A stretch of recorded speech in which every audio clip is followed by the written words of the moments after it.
ये अंग्रेजी सेना की तरफ से थे और जो सिराजुद्दौला थे ये भारत की तरफ से थे, यानी कि इनके बीच में थी। ठीक है, तो अंग्रेजों की तरफ से कौन था ये महत्वपूर्ण होता है, और किस किस के बीच में हुआ था ये आपको याद रखना है। बक्सर का युद्ध हुआ था 1764 ईस्वी में। बक्सर का युद्ध 1764 ईस्वी में हुआ था और इसमें अंग्रेजी की सेना का नेतृत्व करने वाला कौन था? रॉबर्ट क्लाइव, जिसने प्लासी के युद्ध में नेतृत्व किया था, या वॉरेन हेस्टिंग्स, हेक्टर मुनरो, या फिर चार्ल्स आयर कूट। तो सी ऑप्शन हमारे यहाँ पर सही हो जाएगा। हेक्टर मुनरो साहब ने क्या किया था? बक्सर के युद्ध में अंग्रेजी सेना का नेतृत्व किया था। और ये किस किस के बीच में हुआ था? तो अवध का नवाब, बंगाल का नवाब, ये 3-4 जगह की जो संयुक्त सेना थी, ठीक है, भारत की तरफ से जो संयुक्त सेना थी 2-3 राज्यों की, उनके बीच में ये युद्ध लड़ा गया था, बक्सर का युद्ध। बंगाल का द्वैध शासन कब से कब तक चला था? बंगाल का द्वैध शासन कब से कब तक चला था? तो यहाँ पर हमारा सही आंसर क्या हो जाएगा? सी ऑप्शन हमारा बिल्कुल ठीक है। यहाँ पर मैं आपका बिल्कुल टाइम वेस्ट नहीं करूँगी, हम चारों ऑप्शन को पढ़ने के बजाय सीधा क्वेश्चन करेंगे। 1765 से लेकर के 1772 ईस्वी तक बंगाल का द्वैध शासन कब से कब तक चला? तो 1765 से 1772 ईस्वी हमारा आंसर ठीक है। नेक्स्ट क्वेश्चन है, वर्ष 1798 ईस्वी में लॉर्ड वेलेजली द्वारा प्रस्तावित सहायक संधि को स्वीकार करने वाला सबसे पहला भारतीय शासक कौन था? तो 1798 ईस्वी में सहायक संधि की शुरुआत की थी लॉर्ड वेलेजली के द्वारा की गई थी इस संधि, और इसमें सबसे पहला भारतीय शासक कौन था जिसने इस संधि को स्वीकार किया था? अवध का नवाब, हैदराबाद का निजाम, कर्नाटक का नवाब, मैसूर का राजा। तो 4 में हमारा आंसर सही हो जाएगा बी। ये किसने किया था भाई? हैदराबाद का नवाब। ठीक है, हैदराबाद का जो निजाम था उसने सहायक संधि को सबसे पहले स्वीकारा था 1798 ईस्वी। भारत का प्रथम गवर्नर जनरल व वायसराय कौन था? भारत का प्रथम गवर्नर जनरल और वायसराय कौन था? Lord Hastings, Lord Canning, Lord Minto, या फिर लॉर्ड कर्जन। तो 5th में हमारा सही आंसर क्या हो जाएगा? ये कौन थे भाई? लॉर्ड कैनिंग साहब थे। ठीक है, लॉर्ड कैनिंग था जो प्रथम गवर्नर जनरल था पहले, और उसी को बाद में वायसराय भी बनाया गया था, लॉर्ड कैनिंग। और ये किस समय पर था? तो 1857 ईस्वी के समय पर था, ये भी ध्यान रखना। तीसरे आंग्ल मैसूर युद्ध को रोकने के लिए टीपू सुल्तान ने अंग्रेजों के साथ कौन सी संधि की थी? तीसरा आंग्ल मैसूर, आंग्ल का मतलब है अंग्रेजों, और मैसूर के युद्ध को रोकने के लिए, इन दोनों के बीच में जो युद्ध हुए थे दो, तीसरे को रोकने के लिए टीपू सुल्तान जो कि हैदर अली का बेटा था, उसने अंग्रेजों के साथ में कौन सी संधि की थी? मंगलौर की संधि, श्रीरंगपट्टनम की संधि, मैसूर की संधि, या फिर बिदनूर की संधि। तो 6 में हमारा सही आंसर क्या हो जाएगा? बी ऑप्शन बिल्कुल सही है, श्रीरंगपट्टनम की संधि। ठीक है, श्रीरंगपट्टनम की संधि टीपू सुल्तान और अंग्रेजों के बीच में हुई थी तीसरे आंग्ल मैसूर युद्ध को रोकने के लिए। राज्य 6 हड़प नीति जब्ती सिद्धांत यानी कि डॉक्ट्राइन ऑफ लैप्स किसके द्वारा लागू की गई थी? राज्य 6 हड़प नीति जब्ती सिद्धांत किसके द्वारा लागू की गई थी? तो 7 में हमारा आंसर सही क्या हो जाएगा? लॉर्ड डलहौजी। ठीक है, लॉर्ड डलहौजी के समय पर इन्होंने लफ्ज, ये इनका बहुत ज़्यादा पूछा जाता है, जब्ती सिद्धांत यानी कि ज़बरदस्ती हड़प लेते थे ये दूसरों के राज्यों को, मतलब उनमें छोटी छोटी किसी कमी को निकाल करके और राज्यों को हड़पना, ये नीति थी हड़प नीति। ठीक है, राज्य 6 यानी कि राज्य का एक तरीके से उस राज्य को नष्ट कर देना, उस राज्य की जो गरिमा थी, उसका जो राजा था उसमें कुछ ना कुछ, जैसे कि झांसी की रानी के साथ में हुआ था, तो उनको इन्होंने अयोग्य माना था। अवध का जो निजाम था उस समय, उसको छोटा बालक ऐसे मान करके क्या करते थे? अपने कब्जे में लेने की कोशिश करते थे उस राज्य को।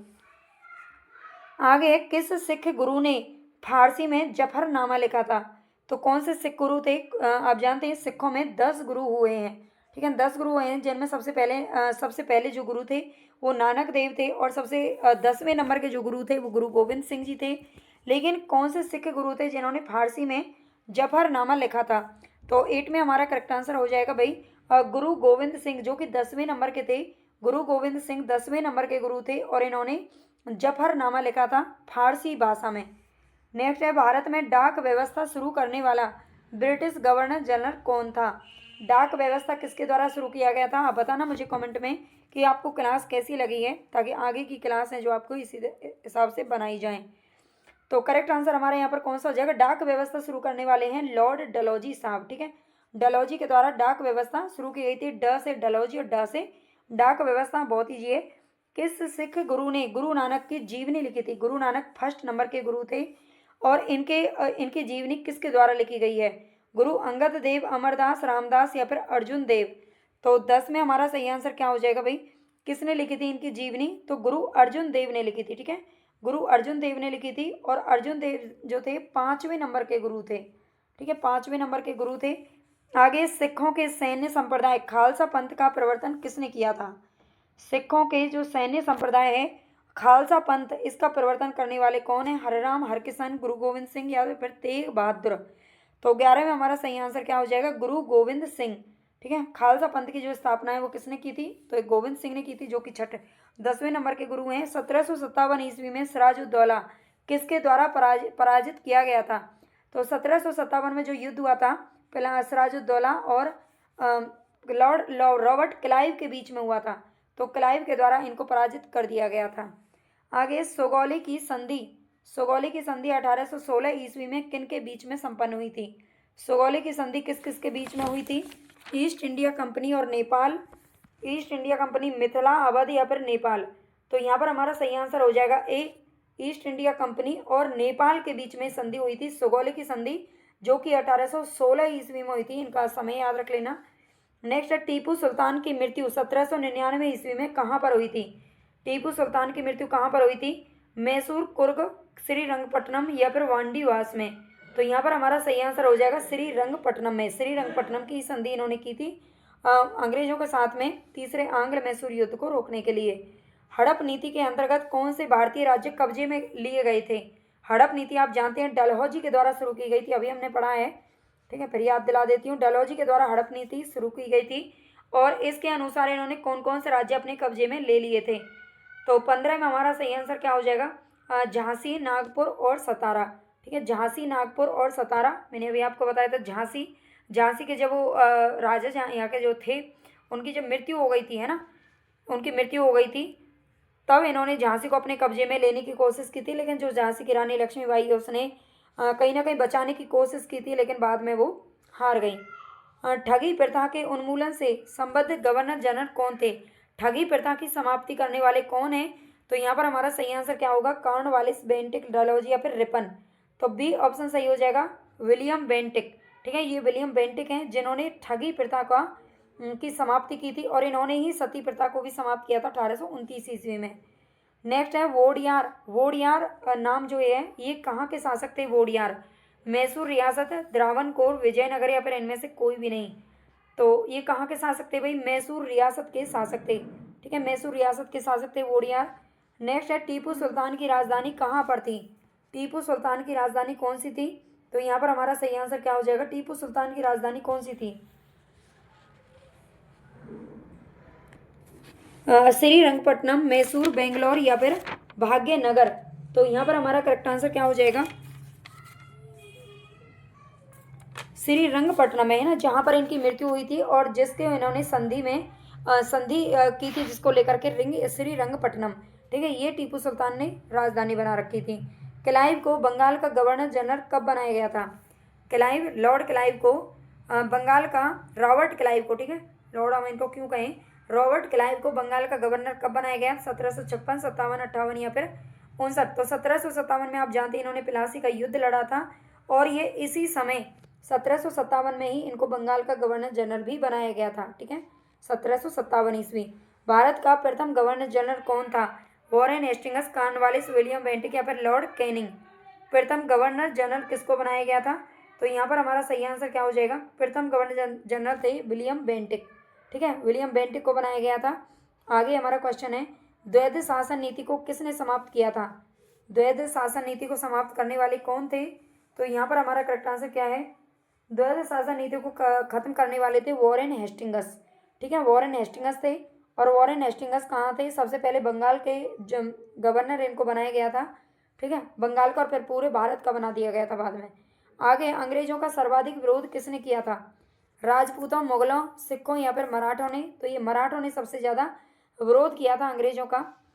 आगे, प्रशासनिक अव्यवस्था यानी कि कुशासन के आधार पर डलहौजी ने किस राज्य को ब्रिटिश साम्राज्य में मिला लिया था? अभी मैंने आपको बताया था डलहौजी की जो नीति थी वो हड़प की नीति इन्होंने अपनाई थी, कब्जे में ले लेता था किसी को भी किसी को भी अव्यवस्था का आरोप लगा करके या उनका राज्य ठीक से नहीं चल रहा उसका आरोप लगा करके, है ना, कुछ भी, तो ये हड़प नीति के द्वारा इसने काम किया था।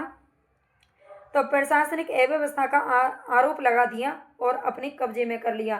तो यहाँ पर हमारा सही आंसर क्या हो जाएगा, किसने किसको किया था भाई, अवध को किया था। ठीक है, अवध को इन्होंने कुशासन का आरोप लगा करके अपने राज्य में मिला लिया था। आगे, आदि ग्रंथ किसने संकलित किया था, गुरु नानक, रामदास, अर्जुन या फिर गुरु गोविंद सिंह। आदि ग्रंथ किसके द्वारा संकलित किया गया था, तो एक गुरु अर्जुन के द्वारा, अर्जुन देव के द्वारा संकलित किया गया था। भारत में आधुनिक शिक्षा प्रणाली की नींव किससे पड़ी थी, भारत में आधुनिक शिक्षा प्रणाली की नींव किससे पड़ी, तो यहाँ पर हमारा सही आंसर हो जाएगा बी, 1835 के मैकाले के मिनट से। ठीक है, मैकाले के मिनट से आधुनिक शिक्षा प्रणाली की नींव पड़ी थी।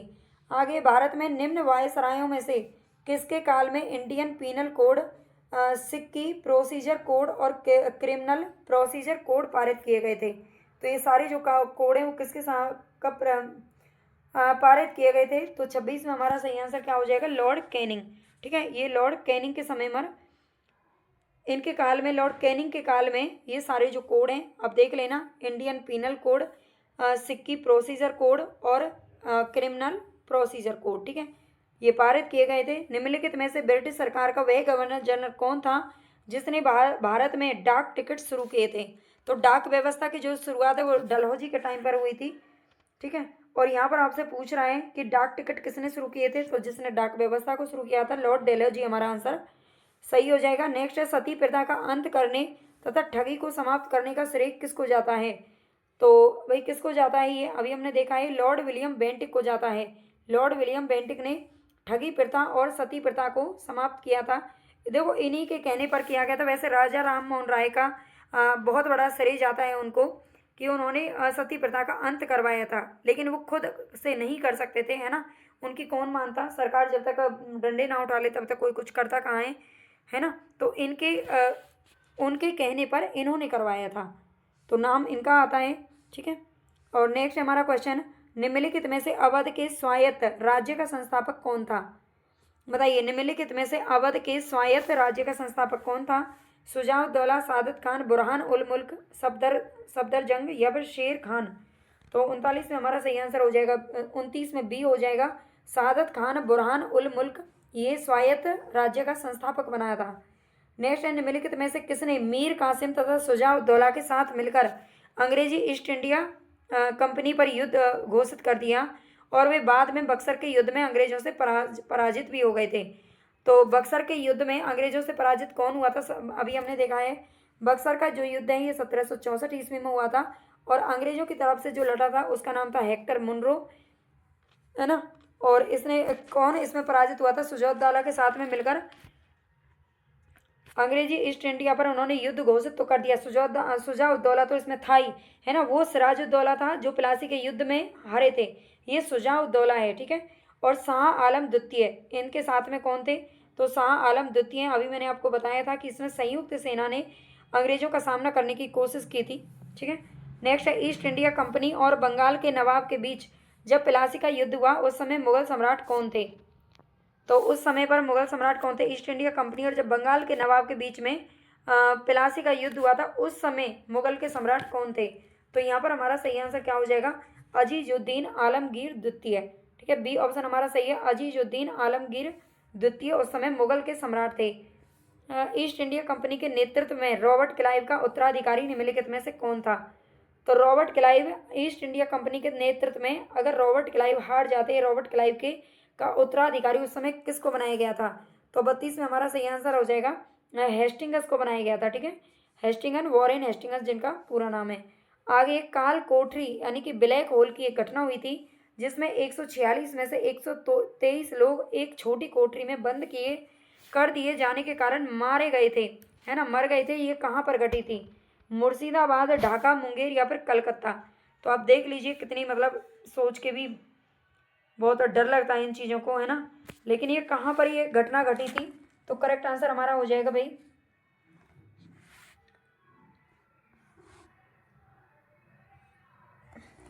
ये कलकत्ता के अंदर घटी थी, है ना, डी ऑप्शन इसमें ठीक है।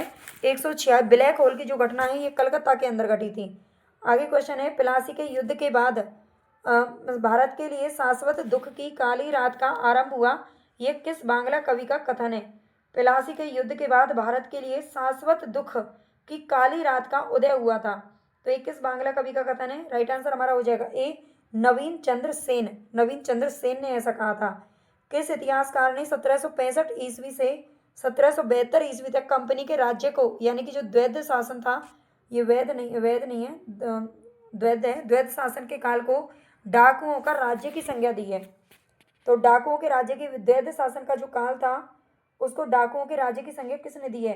तो यहाँ पर हमारा सही आंसर हो जाएगा के एम पानिक्कर। ठीक है, के एम पानिक्कर के द्वारा इसको डाकुओं का राज्य कहा गया था। सुरक्षा प्रकोष्ठ नीति यानी कि रिंग फेंस पॉलिसी, ये किससे संबंधित है? सुरक्षा प्रकोष्ठ नीति किससे संबंधित है? तो ए ऑप्शन ठीक हो जाएगा, वॉरेन हेस्टिंग्स से संबंधित है। आपको क्वेश्चन अच्छे लग रहे हैं, नहीं लग रहे हैं, एक बार मुझे कमेंट में जरूर बता देना, और आपको किस टॉपिक पर प्रश्न चाहिए वो भी बताइएगा।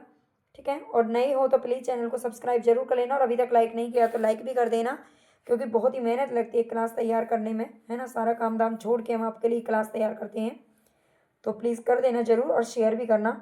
इलाहाबाद की संधि 1765 ईस्वी के बाद रॉबर्ट क्लाइव ने मुर्शिदाबाद का उपदीवान किसे बनाया था?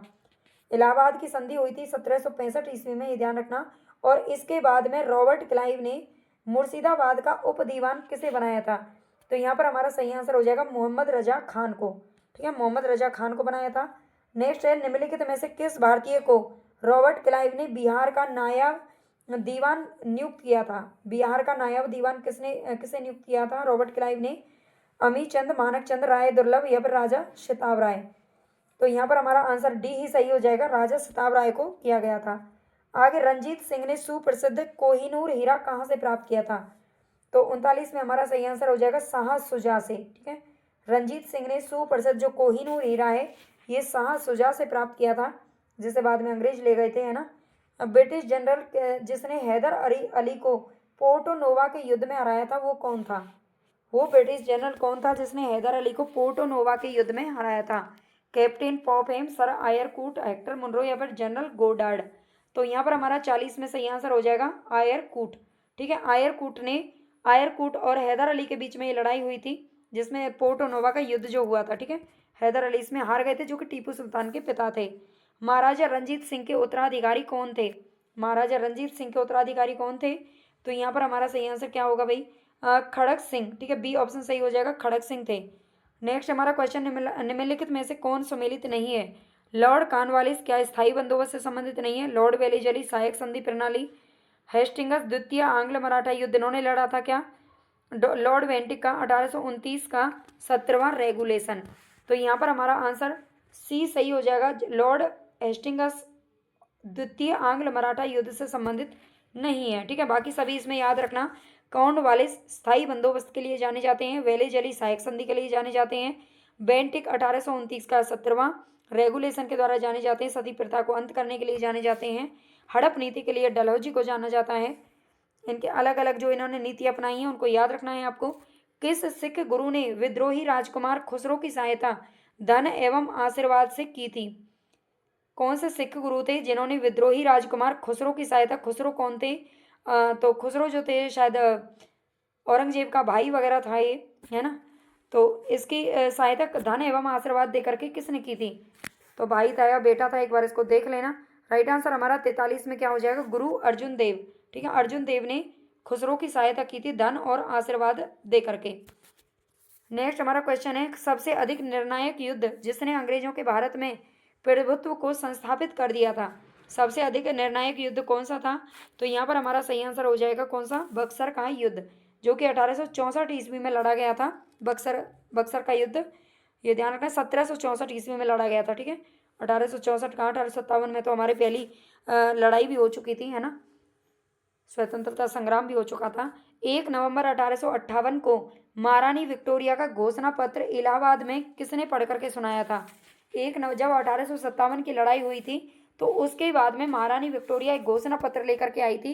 घोषणा पत्र ये बल्कि एक ऐसा लॉलीपॉप था जिसने कहीं ना कहीं भारतीय जो सैनिक थे उनके प्रभुत्व को काफ़ी हद तक समाप्त कर दिया था, है ना। लेकिन उसमें उसने इतनी मीठी मीठी बातें की थी इस घोषणा पत्र में कि जो लोग थे वो दोबारा से इन पर विश्वास करने लगे थे और उन्हें ऐसा लगने लगा था भारतीयों को कि अब विक्टोरिया रानी ही उनके लिए क्या बनेंगी, देवी बनेंगी। और उन्होंने उन पर दोबारा से विश्वास कर लिया और दोबारा से फिर फंस गए, है ना।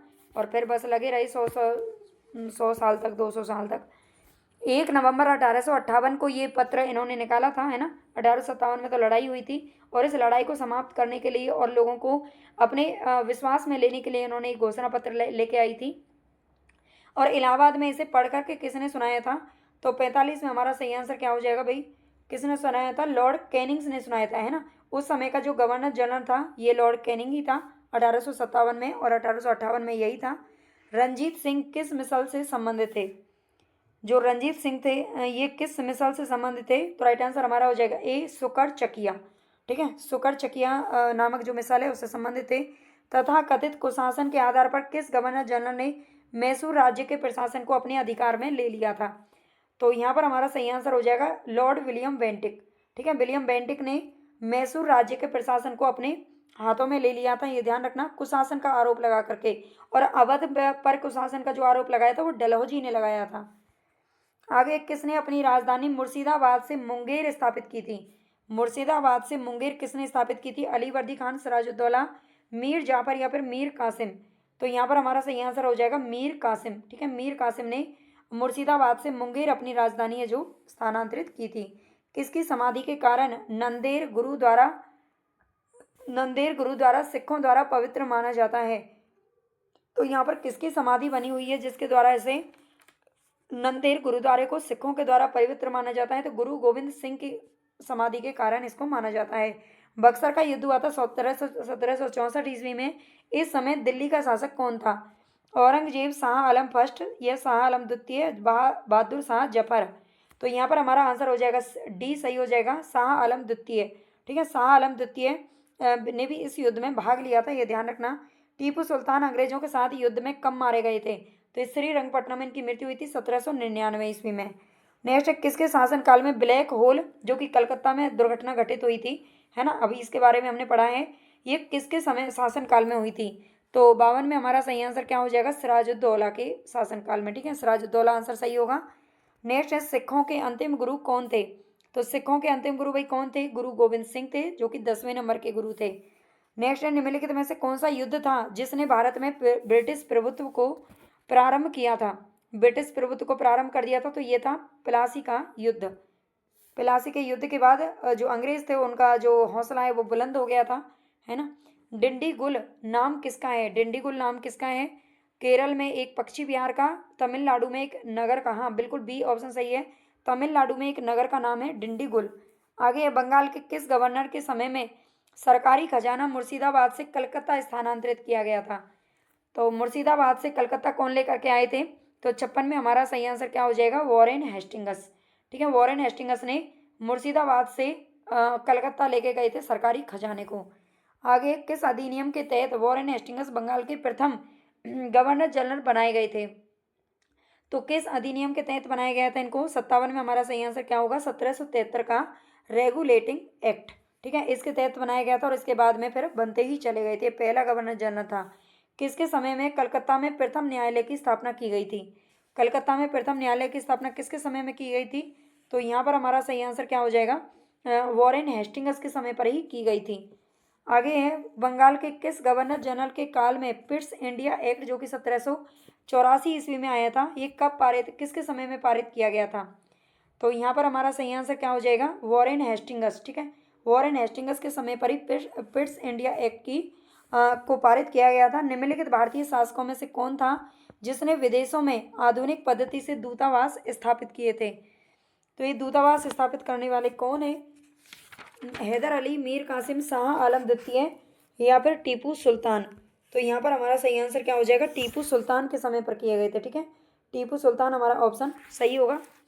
तो यहाँ पर हमारे 60% कंप्लीट हो चुके हैं। अगर आपको अच्छी लगी ये क्लास तो प्लीज़ लाइक करे बिना आपको नहीं जाना है, लाइक भी कर देना। एक हाइप का ऑप्शन आता है, जैसे आप लाइक पर क्लिक करते हो तो प्लीज़ हाइप कर देना, बहुत बहुत मेहरबानी होगी आपकी। और बताना आपको क्लास कैसी लगी। टेलीग्राम चैनल ज्वाइन कर लेना, डिस्क्रिप्शन में लिंक मिल जाएगा।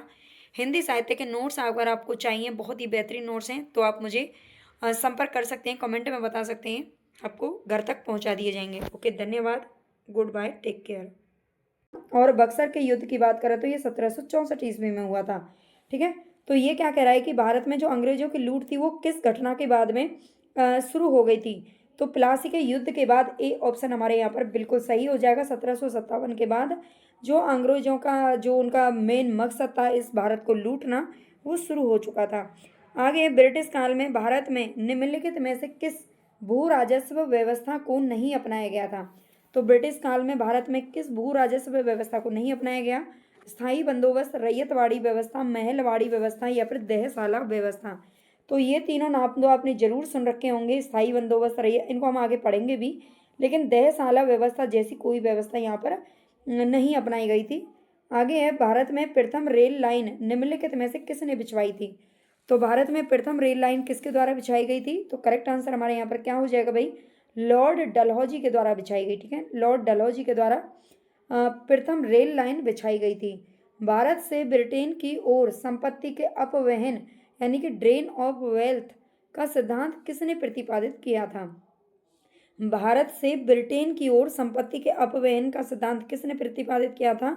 गोपाल कृष्ण गोखले, दादा भाई नौरोजी, सुरेंद्र नाथ बनर्जी या फिर लाला लाजपत राय। तो 4 में हमारा सही आंसर क्या हो जाएगा, ये किया था दादा भाई नौरोजी ने। ठीक है, दादा भाई नौरोजी ने संपत्ति के अपवहन का सिद्धांत सबसे पहले किसकी तरफ से दिया था, भारत की तरफ से ब्रिटेन की ओर। ठीक है, वर्ष 1853 ईस्वी में लॉर्ड डलहौजी ने जो पहली टेलीग्राफ लाइन शुरू की थी वह किसके बीच में थी। वर्ष 1853 ईस्वी में लॉर्ड डलहौजी ने जो पहली टेलीग्राफ लाइन शुरू की थी डलहौजी के द्वारा हुई थी। ठीक है, और वह किस किस के बीच में थी, बम्बई और ठाणे, कलकत्ता और मद्रास, बम्बई और आगरा या फिर कलकत्ता और आगरा।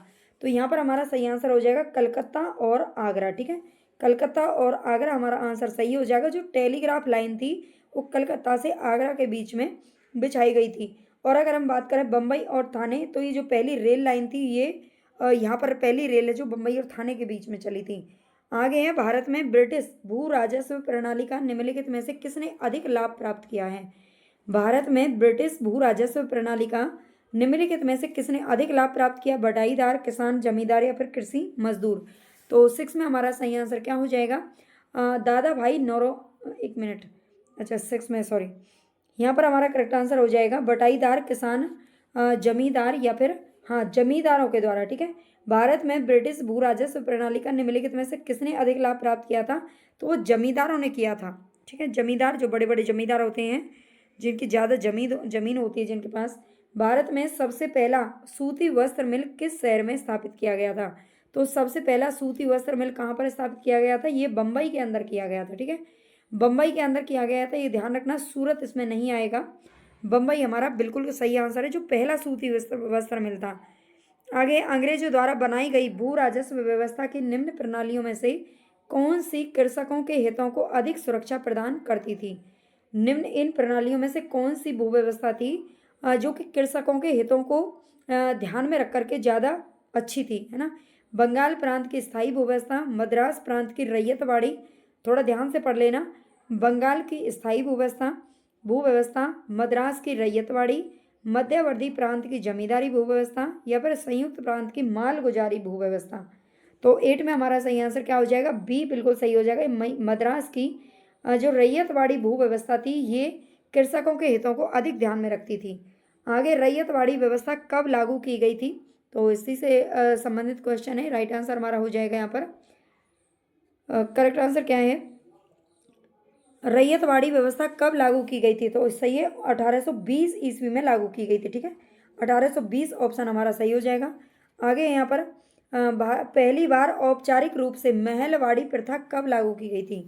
पहली बार औपचारिक रूप से महलवाड़ी प्रथा कब लागू की गई थी, तो महलवाड़ी की बात करें तो ये रैयतवाड़ी के 2 साल बाद की गई थी। ठीक है, 1822 ईस्वी में, 1820 में रैयतवाड़ी और 1822 में महलवाड़ी प्रथा लागू की गई थी। आगे, स्थायी बंदोबस्त जिन क्षेत्रों में लागू किए गए थे उनमें से कौन कौन से शामिल है। तो स्थायी बंदोबस्त कहाँ कहाँ पर लागू किए गए थे, बंगाल, बिहार, उड़ीसा, मद्रास के कुछ जिले, यहाँ पर मद्रास आ जाएगा। ठीक है, मद्रास के उत्तरी जिले या फिर बनारस। तो इसमें पांचों ही ऑप्शन हमारे बिल्कुल ठीक है। डी ऑप्शन हमारे यहाँ पर सही हो जाएगा। बंगाल, बिहार, उड़ीसा, मद्रास के उत्तरी जिले और बनारस, इन सभी जगहों पर स्थायी बंदोबस्त लागू किया गया था। अंग्रेजी शासनकाल में भारत का कौन सा क्षेत्र अफीम उत्पादन के लिए प्रसिद्ध था? तो अफीम उत्पादन के लिए कौन सा क्षेत्र प्रसिद्ध था? बिहार, दक्षिण भारत, गुजरात या फिर असम। तो यहाँ पर हमारा करेक्ट आंसर हो जाएगा बिहार। ठीक है, बिहार में अफीम बहुत अधिक बड़े पैमाने पर उत्पादित की जाती थी। 18वीं सदी में बंगाल में वस्त्र उद्योग के पतन के लिए उत्तरदायी कारण क्या था? 18वीं शताब्दी में बंगाल में वस्त्र उद्योग के पतन के लिए, है ना, उसका जो पतन हो गया, वस्त्र उद्योग बहुत अच्छा खासा चल रहा था, लेकिन उसके पतन के लिए उत्तरदायी कारण क्या बना? उत्पादन की गुणवत्ता में कमी होना, कच्चे माल की अनुपलब्धता के कारण ब्रिटेन को निर्यात करने वाले माल पर उच्च तटकर, या फिर कारीगरों की अनुपलब्धता। तो 13 में हमारा सही आंसर हो जाएगा सी ऑप्शन बिल्कुल करेक्ट है। यहाँ पर ब्रिटेन को निर्यात करने वाले माल पर उच्च तटकर। ठीक है,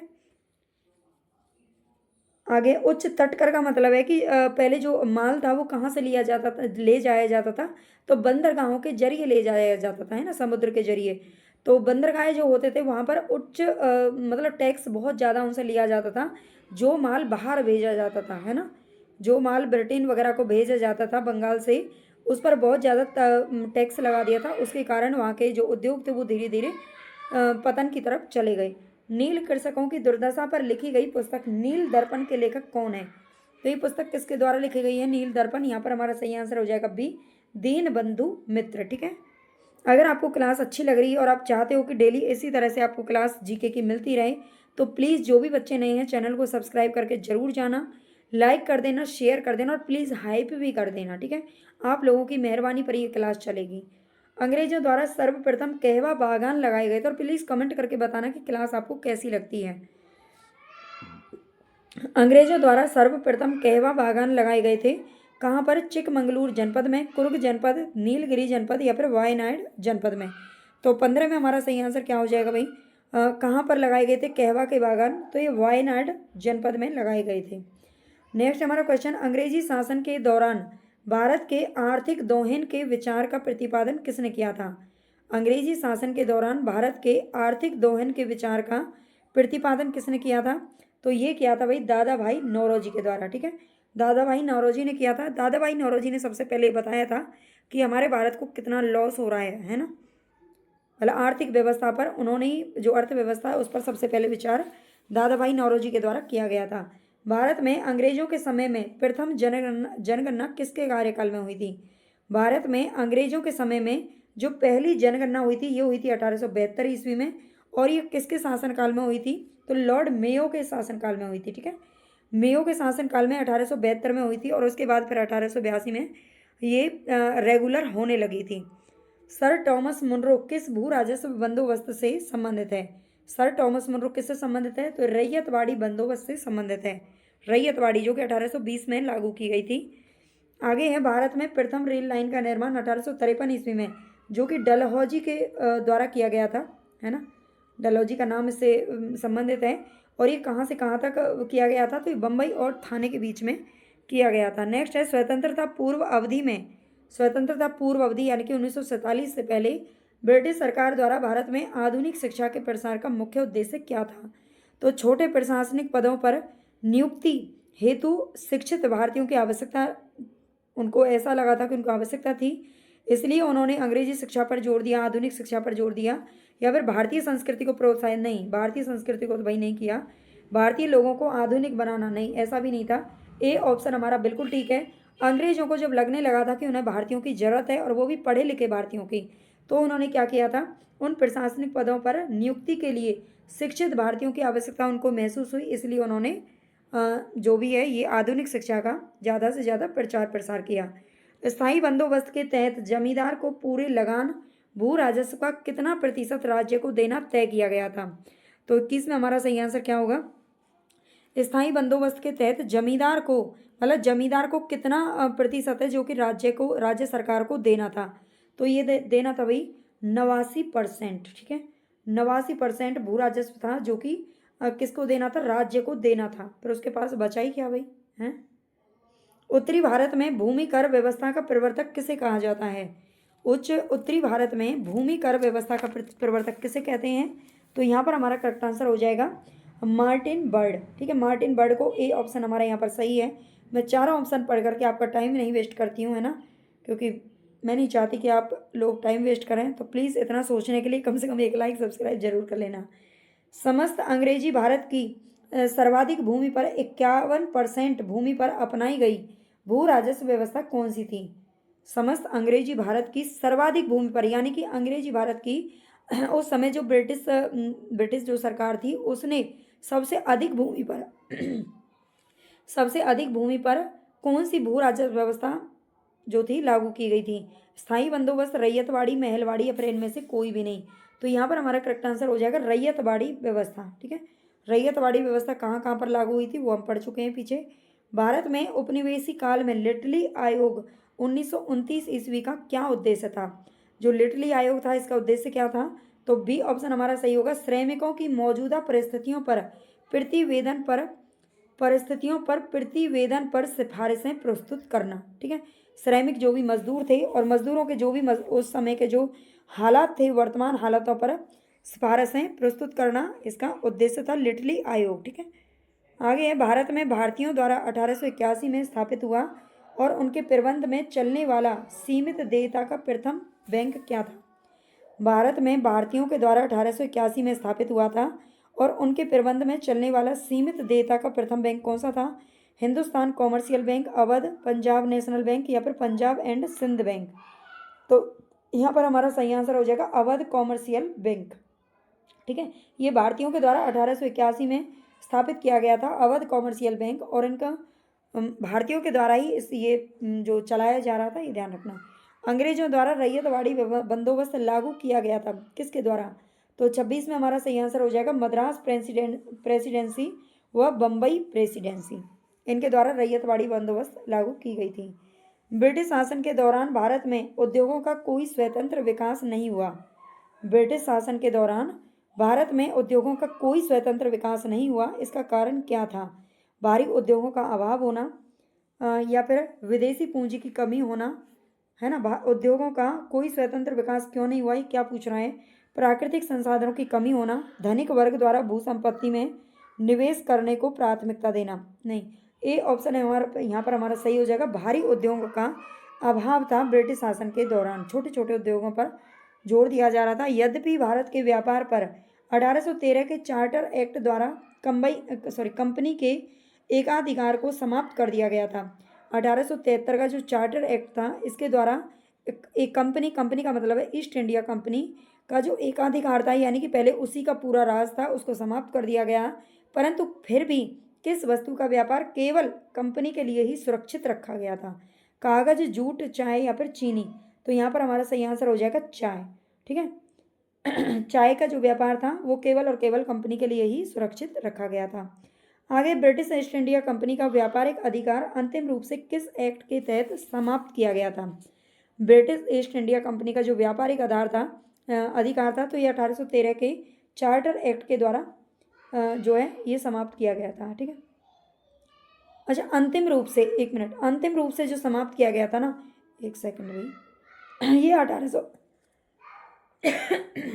1833 का जो चार्टर एक्ट था ना उसका अंतिम रूप से समाप्त कर दिया गया था। ठीक है, 1833 का जो चार्टर एक्ट था, 1813 के में इसका एकाधिकार समाप्त कर दिया गया था, लेकिन पूरी तरह से इसका जो व्यापार था वो नहीं खत्म हुआ था और 1833 में इसको खत्म कर दिया गया था। स्थायी बंदोबस्त 1793 के अंतर्गत जमींदारों से अपेक्षा की गई थी कि वे खेतीहरों को पट्टा जारी करेंगे। अनेक जमींदारों ने पट्टा जारी नहीं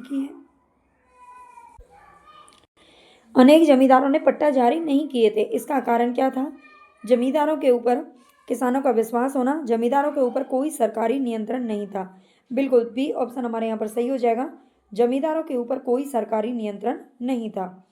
तो आज के लिए बस इतना ही काफ़ी है। 30 प्रश्न है, उम्मीद करती हूँ कि आपको अच्छे लगे होंगे। अच्छे लगे हैं तो प्लीज़ मुझे कमेंट में आपको फीडबैक ज़रूर देना चाहिए कि आपको क्लास कैसी लगती है, ताकि मैं आगे की जो क्लास है जीके की उन्हें रेगुलर लेके आती रहूँ। ओके, धन्यवाद, टेक केयर।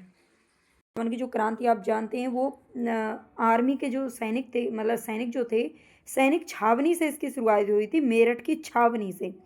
ठीक है, और उन्हें उन्हें बस मंगल पांडे उस समय इसके जो भी थे प्रतिनिधि थे, और वो वेट ही नहीं कर सके। वो योजनाबद्ध तरीके से जो काम करना था उसका इंतज़ार उन्हें नहीं हुआ, और वो पहले ही क्रांतिकारी थे भाई, है ना। तो उन्होंने पहले ही, समय से पहले ही ये क्रांति जो थी ये शुरू हो गई थी, और उसी के कारण कहीं ना कहीं ये एक बड़ा कारण रहा है इसके असफल होने का भी, आगे देखेंगे। 1857 के विद्रोह का तात्कालिक कारण क्या था? तात्कालिक यानी कि उस समय 1857 का जो विद्रोह हुआ था उस समय का कारण क्या था, क्यों शुरू हुई थी ये? चर्बी वाले कारतूसों का प्रयोग आरंभ करना, डलहौजी का जब्ती का सिद्धांत, इसको हम पढ़ चुके हैं पिछली वीडियो में कि इसने हड़प नीति का प्रयोग किया था डलहौजी ने। ब्रिटिश सैनिकों एवं भारतीय सैनिकों के वेतन में भारी अंतर होना, भारतीयों को ईसाई धर्म में परिवर्तित करने का प्रयास करना। हाँ, ये सारी चीज़ें भी कहीं ना कहीं जिम्मेदार थी, लेकिन जो तात्कालिक कारण था शुरू होने का वो था चर्बी वाले कारतूसों का प्रयोग आरंभ करना। यानी कि उस समय जो भारतीय सैनिक थे, जो हिंदू सैनिक थे, उनको, हिंदू हो या मुसलमान हो, उनको इस तरह के कारतूस दिए गए थे जिन पर गाय या सूअर की चर्बी लगी होती थी, जिन्हें मुंह से छीलना पड़ता था। और इसी चीज़ का जो हमारे सैनिक भाई थे उन्होंने क्या किया, विरोध किया, और इसी बात पर ये क्रांति शुरू हो गई थी। वह पहला भारतीय सिपाही कौन था जिसने चर्बी वाले कारतूस का प्रयोग करने से इनकार कर दिया था?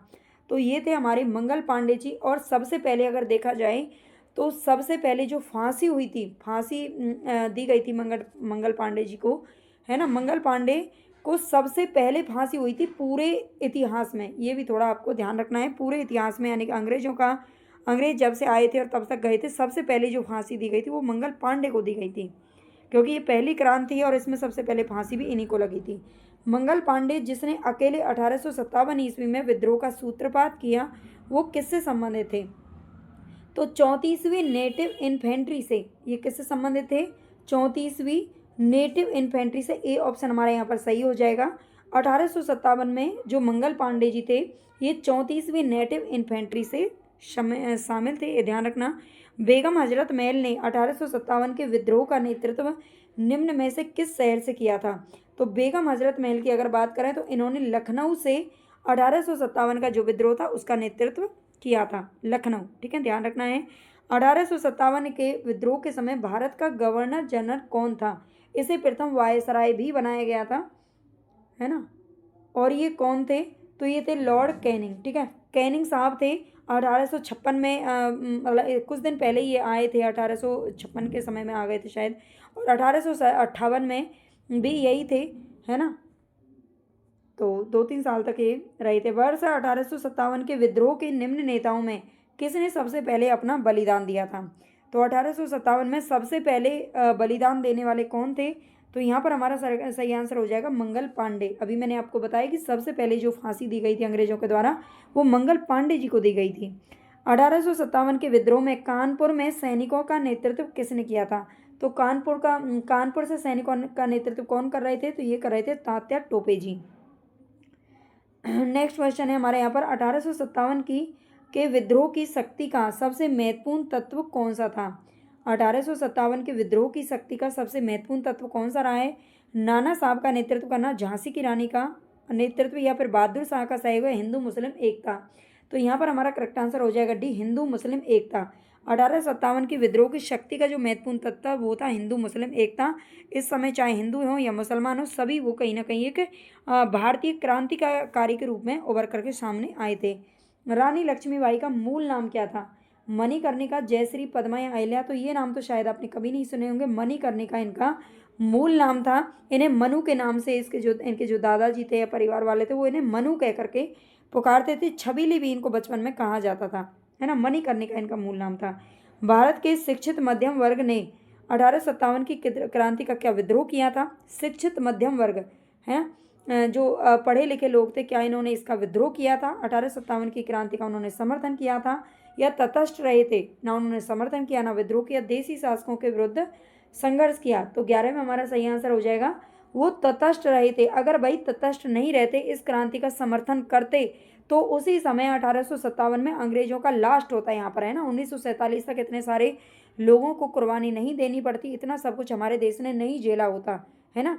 लेकिन जो शिक्षित मध्यम वर्ग था उन्हें केवल अपनी नौकरी की फिक्र थी, अपने आप की फिक्र थी, अपने परिवार की फिक्र थी, है ना, वो तटस्थ बने रहे, ना उन्होंने विद्रोह किया ना समर्थन किया। उन्होंने ये कह करके, और इसको कहा भी जाता है 1857 की जो क्रांति की ये एक सैनिक क्रांति थी, सैनिकों की क्रांति थी केवल, है ना। इसमें ना राजा महाराजाओं ने साथ दिया था और ना ही जो आम लोग थे उन्होंने साथ कहीं इसका नहीं दिया था, इसीलिए ये असफल हो गई थी क्रांति। नेक्स्ट हमारा क्वेश्चन यहाँ पर 1857 की क्रांति के समय ब्रिटेन का प्रधानमंत्री कौन था? तो 1857 में ब्रिटेन का प्रधानमंत्री कौन था? तो ये था लॉर्ड पामस्टन, ठीक है, पामस्टन था ब्रिटेन की क्रांति जब ब्रिटेन का प्रधानमंत्री था उस समय पर लॉर्ड पामस्टन, ये ध्यान रखना है, लॉर्ड तो हम इनको क्यों ही कहें। आगे हमारा क्वेश्चन है नेक्स्ट 1857 में अंग्रेजी साम्राज्य के विरुद्ध पंजाब में किसने सशस्त्र विद्रोह किया था?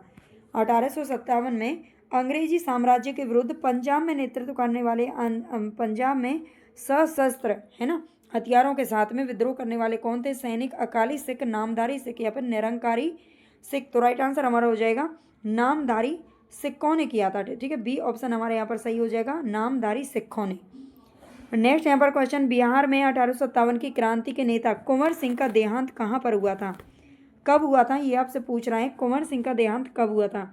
तो बिहार में जो जगदीशपुर नामक जगह है, जगदीशपुर से ये इन्होंने नेतृत्व किया था, ठीक है, बिहार में जगदीशपुर नामक स्थान है, वहाँ का नेतृत्व कुंवर सिंह के द्वारा किया गया था। और ये बहुत ज़्यादा बुजुर्ग भी थे, शायद सबसे ज़्यादा बुजुर्ग यही थे कुंवर सिंह। और इनका देहांत कब हुआ था?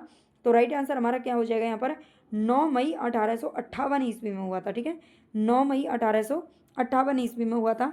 नेक्स्ट यहाँ पर किस प्रख्यात भारतीय इतिहासकार ने 1857 की क्रांति को क्रांति ही नहीं माना है?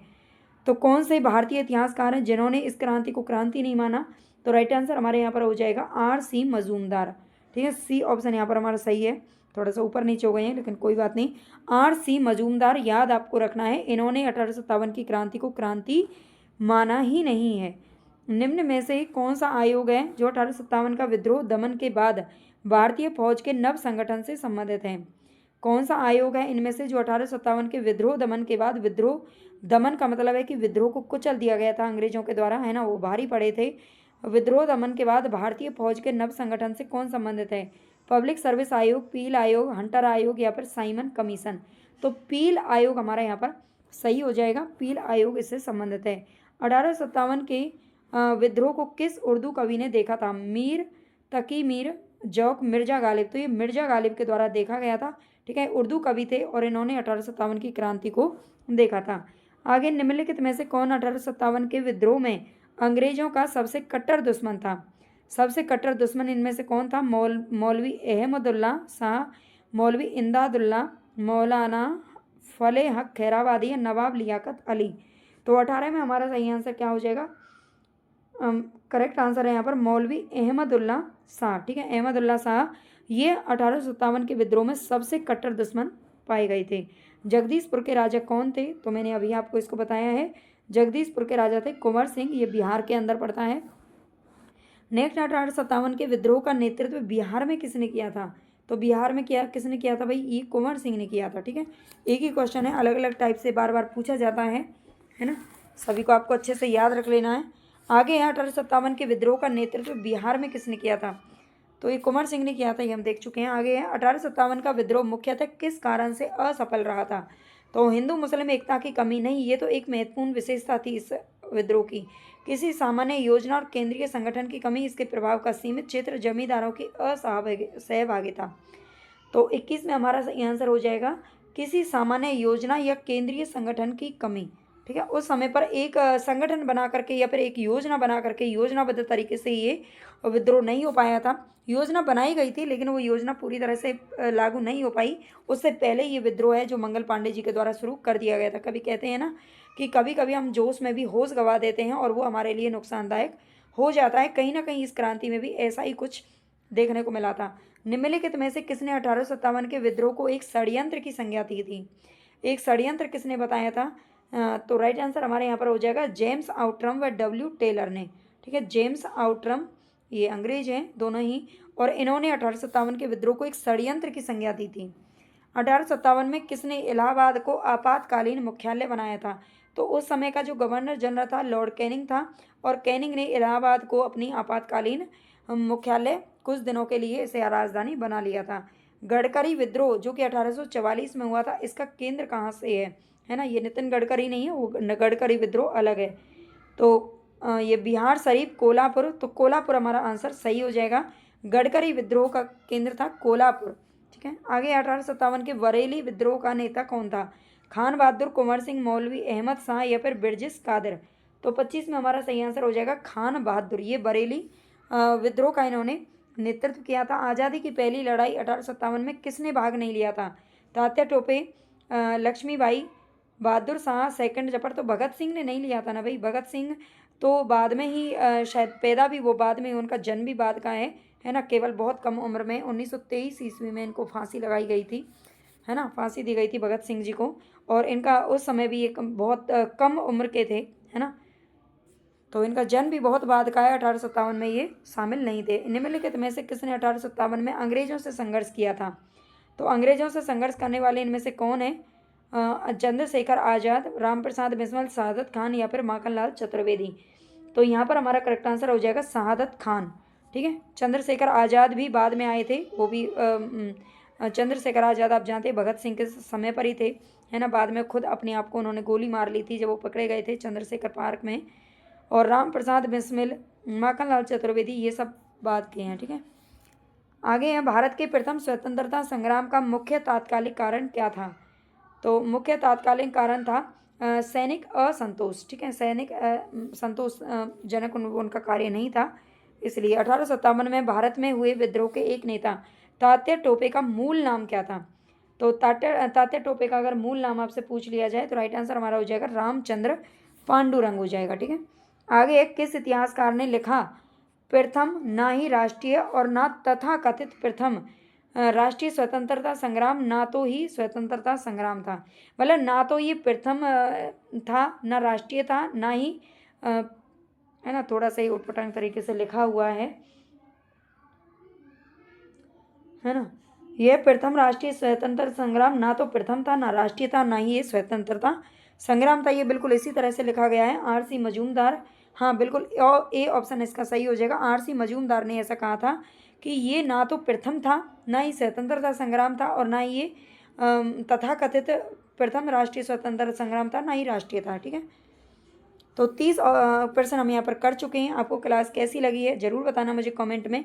प्लीज़ जितने ज़्यादा से ज़्यादा आप कमेंट करेंगे, जितने ज़्यादा से ज़्यादा आप लाइक करेंगे, है ना, हाइप भी कर देना, उतने ही ज़्यादा से ज़्यादा ये जो वीडियोज़ हैं वो आपको अच्छी से अच्छी मिलती रहेंगी, और ज़्यादा से ज़्यादा क्वेश्चन यहाँ से आपको मिलते रहेंगे। ओके, धन्यवाद। किस नाम से जानते हैं? तो ये जाना जाएगा उदारवादी चरण। ठीक है, ए ऑप्शन हमारे यहाँ पर सही हो जाता है, अच्छे से आपको याद रखना है।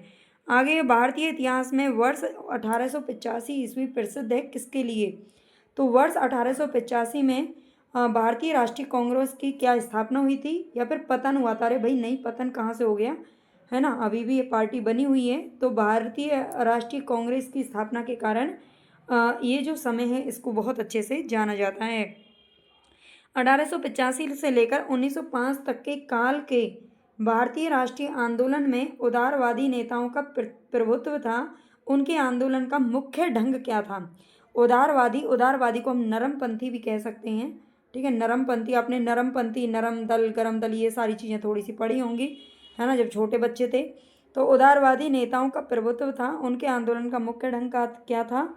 तो यहाँ पर हमारा सही आंसर हो जाएगा संवैधानिक आंदोलन। ठीक है, संवैधानिक आंदोलन उनका मुख्य ढंग था, जो वो आंदोलन कर रहे थे उसका संवैधानिक आंदोलन के तहत। भारतीय राष्ट्रीय कांग्रेस की पहली बैठक किस शहर में हुई थी? भारतीय राष्ट्रीय कांग्रेस की जो पहली बैठक हुई थी वो कहाँ पर हुई थी? तो यहाँ पर हमारा सही आंसर हो जाएगा बम्बई। ठीक है, बी ऑप्शन हमारा यहाँ पर करेक्ट हो जाता है। अगर आपको क्लास अच्छी लग रही है तो प्लीज़ लाइक ज़रूर कर देना और हाइप भी कर देना। जो बच्चे नए हैं वो सब्सक्राइब कर लेना, वैसे भी कहने से कोई क्लिक करता तो है नहीं, फिर भी अच्छा लगे तो कर लेना भाई। ठीक है, निम्नलिखित कांग्रेसी नेताओं में से किसको भारत का महान वृद्ध व्यक्ति यानी कि grand old man of India कहा जाता है? तो भारत का महान वृद्ध व्यक्ति कहा जाता है दादा भाई नौरोजी को। सी ऑप्शन हमारे यहाँ पर सही हो जाएगा। नेक्स्ट क्वेश्चन है हमारा, किस गवर्नर जनरल के कार्यकाल के दौरान भारतीय राष्ट्रीय कांग्रेस बनी थी? भारतीय राष्ट्रीय कांग्रेस की स्थापना हुई थी '85 में, तो उस समय भाई कौन गवर्नर जनरल बने हुए थे? तो यहाँ पर हमारा सही आंसर हो जाएगा लॉर्ड डफरिन। ठीक है, डफर, ये ध्यान रखना, डफरिन थे, डफरिन भाई साहब। नेक्स्ट हमारा क्वेश्चन, भारतीय विश्वविद्यालय अधिनियम 1904 किस वायसराय के काल में पारित किया गया था?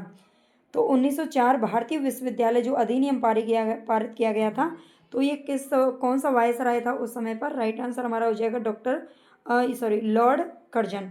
ठीक है, कर्जन साहब थे, और कर्जन साहब ने इतना बड़ा जो बंगाल का विभाजन है, ये इन्हीं के समय में हादसा हुआ था। ठीक है, भारतीय सिविल सेवा यानी कि ICS में चुने गए पहले भारतीय का क्या नाम था?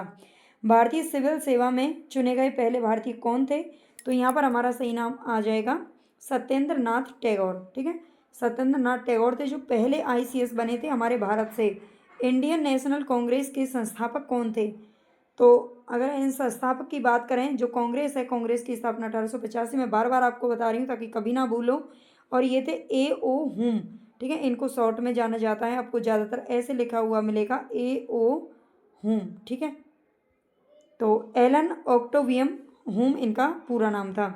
आगे, हर्मिट ऑफ शिमला किसे कहा जाता है? हर्मिट ऑफ शिमला, हर्मिट का अर्थ होता है साधु।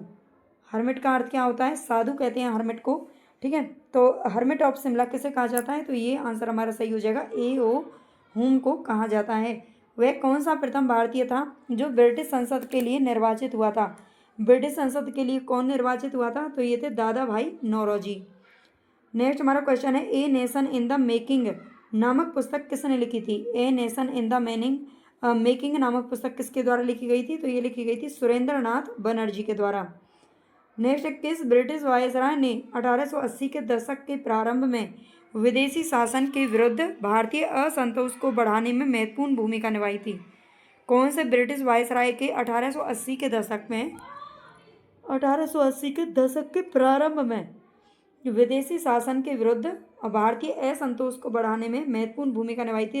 रिपन, लिटन, डफरिन या नॉर्थब्रुक। इस क्वेश्चन का अर्थ ये है कि भारतीय लोगों के अंदर जो असंतोष बढ़ा था अंग्रेजी शासन को लेकर के, वो किस वायसराय के कारण अधिक बढ़ा था?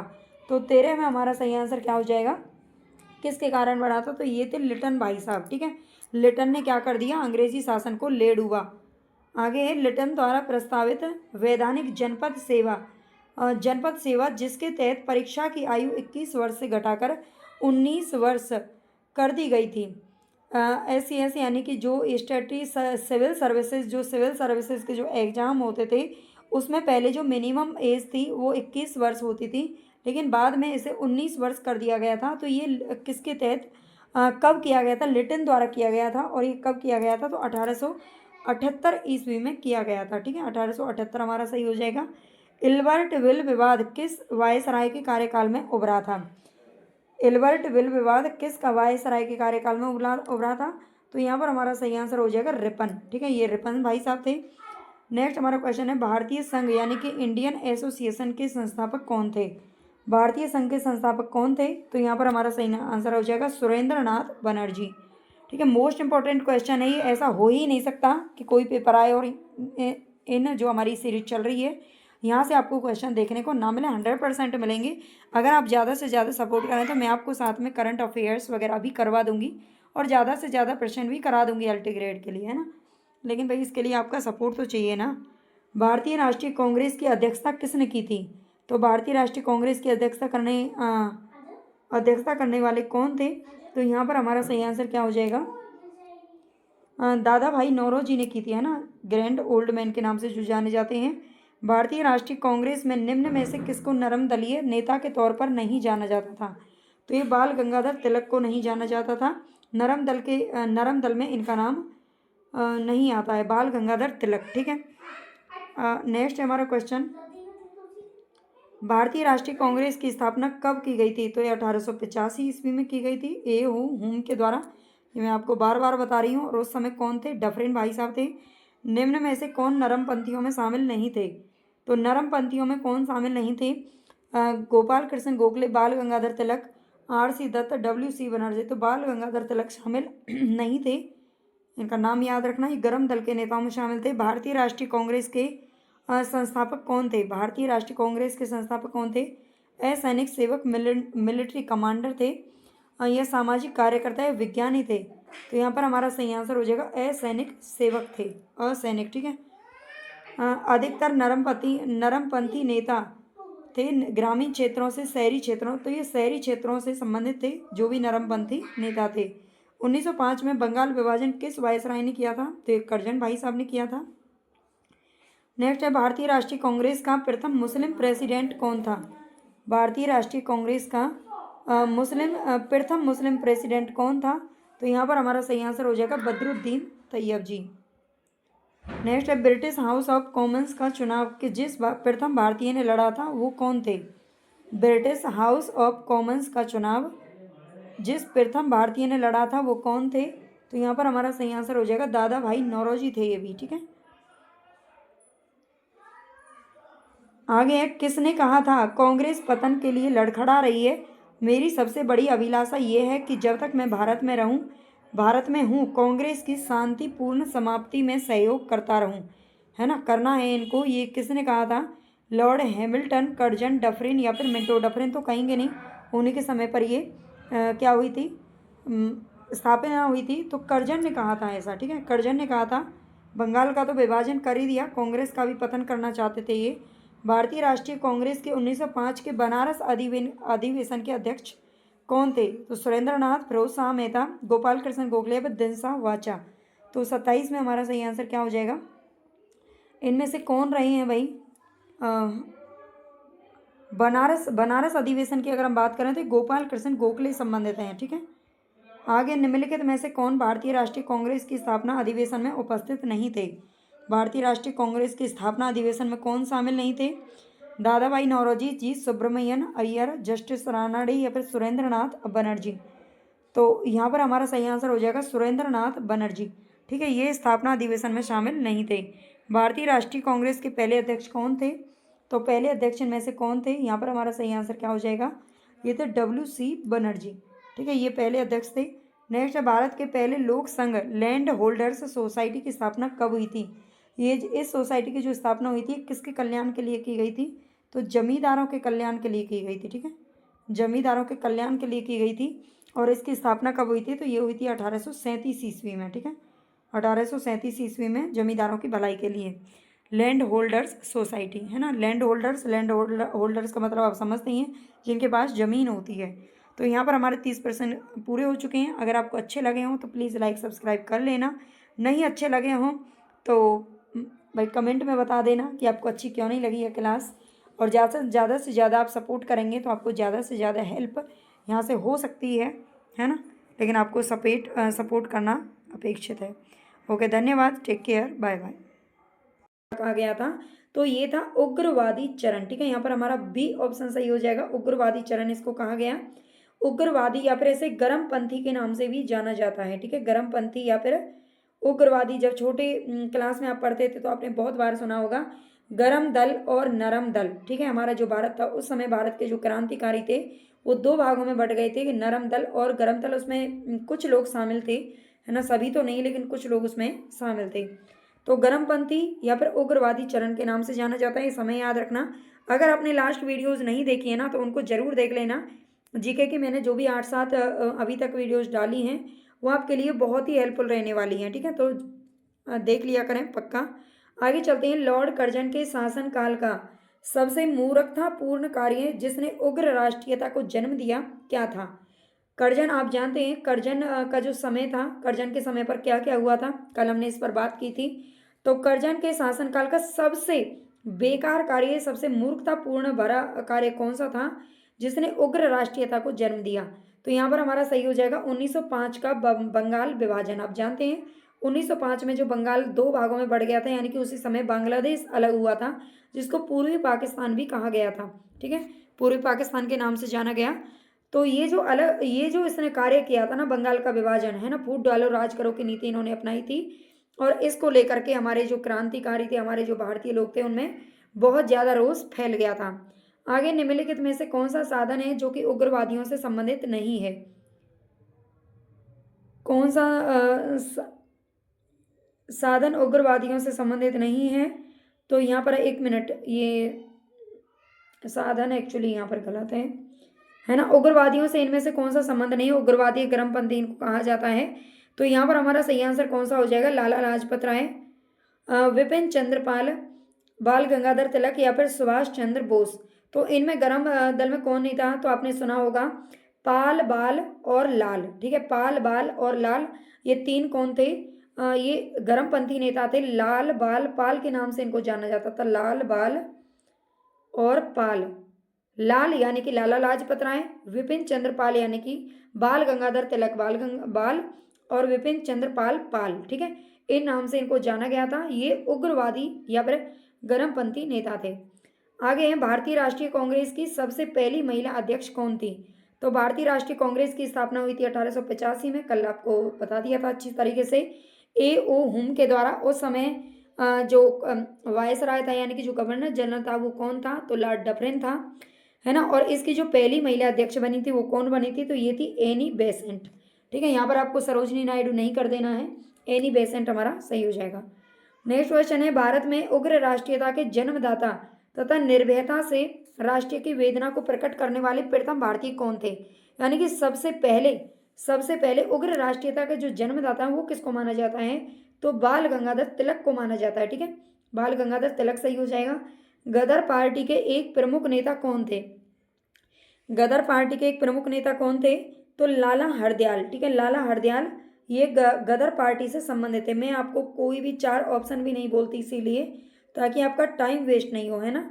लेकिन फिर भी आप अपना थोड़ा सा टाइम निकाल करके लाइक, सब्सक्राइब, शेयर जरूर कर देना। ठीक है, आगे, निम्नलिखित में से किसने गाड़ी पर यह मानकर बम फेंका था कि उसमें मुजफ्फरपुर के न्यायाधीश किंग्स फोर्ट बैठे हुए थे? यानी कि किंग्स फोर्ट को के ऊपर बम कौन फेंकना चाहता था? तो यहाँ पर हमारा सही आंसर क्या होगा? लाला लाजपत राय और अजीत सिंह, अरविंद घोष, खुदीराम बोस और प्रफुल्ल चाकी। तो सी ऑप्शन हमारा सही हो जाएगा, खुदीराम बोस और प्रफुल्ल चाकी। इन दोनों ने मिलकर के ये सोच करके उस गाड़ी पर बम फेंका था कि उसमें मुजफ्फरपुर के जो न्यायाधीश थे उस समय के वो बैठे हुए थे, है ना। लेकिन हालांकि ऐसा नहीं हुआ था, उसमें कोई और ही बैठा था, है ना, और वो बच गया था और इन दोनों को फांसी दे दी गई थी। स्वराज मेरा जन्म सिद्ध अधिकार है और उसे मैं लेकर रहूंगा, ये किसने कहा था? खुदीराम बोस कहा जाता है कि पूरे इतिहास में सबसे कम उम्र का बच्चा था। उस समय इसकी उम्र शायद 13-14 साल लगभग रही थी जब इसको फांसी दी गई थी। स्वराज मेरा जन्म सिद्ध अधिकार है, उसे मैं लेकर रहूंगा, ये किसने कहा था? तो ये बाल गंगाधर तिलक जी ने कहा है, डी। ठीक है, आगे हमारा क्वेश्चन है नेक्स्ट, मार्ले मिंटो रिफॉर्म्स को किस वर्ष में प्रस्तुत किया गया था? मार्ले मिंटो रिफॉर्म्स को हम सुधार के नाम से भी जानते हैं, रिफॉर्म्स यानी कि सुधार। ठीक है, मार्ले मिंटो सुधार का नाम आपने सुना होगा। ये कब आया था? तो ये 1909 ईस्वी में आया था। ठीक है, मार्ले और मिंटो ये 2 अलग अलग अधिकारियों के नाम थे और उनके नाम से ये जो लेके आया गया था सुधार के प्रयत्न जो किए गए थे वो 1909 में आया था। आगे, भारतीय परिषद अधिनियम 1909 का सर्वग्राह नाम क्या है? भारतीय परिषद अधिनियम 1909 संबंधित है मार्ले मिंटो सुधार से।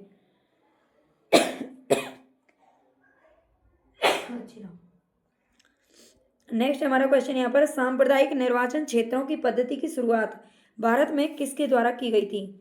सांप्रदायिक निर्वाचन क्षेत्रों की पद्धति की शुरुआत भारत में किसके द्वारा की गई थी? तो ये 1909 का जो मार्ले मिंटो सुधार था इसके द्वारा की गई थी। ठीक है, ये बहुत ही इंपॉर्टेंट है, इसको अच्छे से याद कर लेना। भारत में गर्म दलीय आंदोलन का पिता किसे कहा जाता है? तो गर्म दलीय आंदोलन का पिता कहते हैं बाल गंगाधर तिलक जी को। निम्नलिखित में से कौन पहले एक क्रांतिकारी थे जो बाद में एक योगी और दार्शनिक बन गए? पहले तो वो क्रांतिकारी थे और बाद में एक योगी और दार्शनिक के रूप में उभरे। तो आपने ऐसा जरूर देखा होगा, अरविंद घोष, है ना। अरविंद घोष की अगर आप फोटो लेंगे ना बाजार से तो वो बहुत पुरानी और बिल्कुल योगी वेश में मिलती है ना, कभी देखना। वर्ष 1909 में मैडम भीकाजी रुस्तम कामा पेरिस में निम्नलिखित में से कौन सा समाचार पत्र प्रकाशित करती थी? 1909 में जो मैडम भीकाजी रुस्तम कामा थी, भीकाजी कामा के नाम से इनको जाना जाता है, ये पेरिस में कौन सा समाचार पत्र प्रकाशित करती थी? तो यहाँ पर हमारा सही आंसर हो जाएगा पैट्रियट। ठीक है, पैट्रियट देखो इस तरीके से पैट्रियट लिखा जाता है, मैं इसलिए बता रही हूँ। पैट्रियट का अर्थ होता है देशभक्त। ठीक है, पैट्रियट का अर्थ क्या होता है? देशभक्त होता है और देशभक्त के नाम से ये पैट्रियट के नाम से समाचार पत्र किसने निकाला था? तो मैडम भीकाजी कामा ने निकाला था। भारतीय क्रांति की जननी, मदर ऑफ इंडियन रिवॉल्यूशन किसे कहा गया है? भारतीय क्रांति की जननी किसे कहा जाता है? तो यहाँ पर हमारा सही आंसर हो जाएगा डी, मैडम भीकाजी रुस्तम कामा को। ठीक है। और सरोजिनी नायडू को तो आप जानते होंगे, एनी बेसेंट को आप समझते हैं, पहली महिला अध्यक्ष थी कांग्रेस की। और सरोजिनी नायडू कौन थी?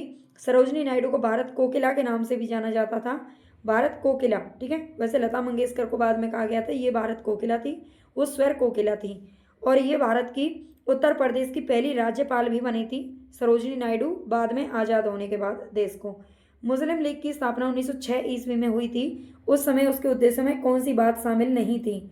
मुस्लिम लीग की स्थापना, ध्यान रखना, 1906 ईस्वी में की गई थी और इसके उद्देश्यों में कौन सी चीज़ शामिल नहीं थी? द्विराष्ट्रीय सिद्धांत, भारत का सांप्रदायिक विभाजन, पाकिस्तान की मांग या फिर उपर्युक्त सभी। तो इसका उद्देश्य इनमें से कौन सा नहीं था? यहाँ पर हमारा सही आंसर क्या हो जाएगा? इसमें कौन सा शामिल नहीं था? तो भाई ये सभी चीज़ें उस वक्त इसमें शामिल नहीं थी। ठीक है। 1906 में जब इसकी स्थापना की गई थी उस समय उसके उद्देश्यों में शामिल नहीं था, लेकिन बाद में ये धीरे धीरे जो विशेषताएं वो जुड़ती चली गई। 1916 ईस्वी में मद्रास में होम रूल मूवमेंट के प्रवर्तक कौन थे? 1916 में मद्रास में होम रूल मूवमेंट के प्रवर्तक कौन थे? तो ये एनी बेसेंट थी, इनका नाम ध्यान रखना है। आगे है, बाल गंगाधर तिलक द्वारा शुरू की गई साप्ताहिक पत्रिका कौन सी थी? यंग इंडिया, केसरी, कामरेड या फिर अल हिलाल?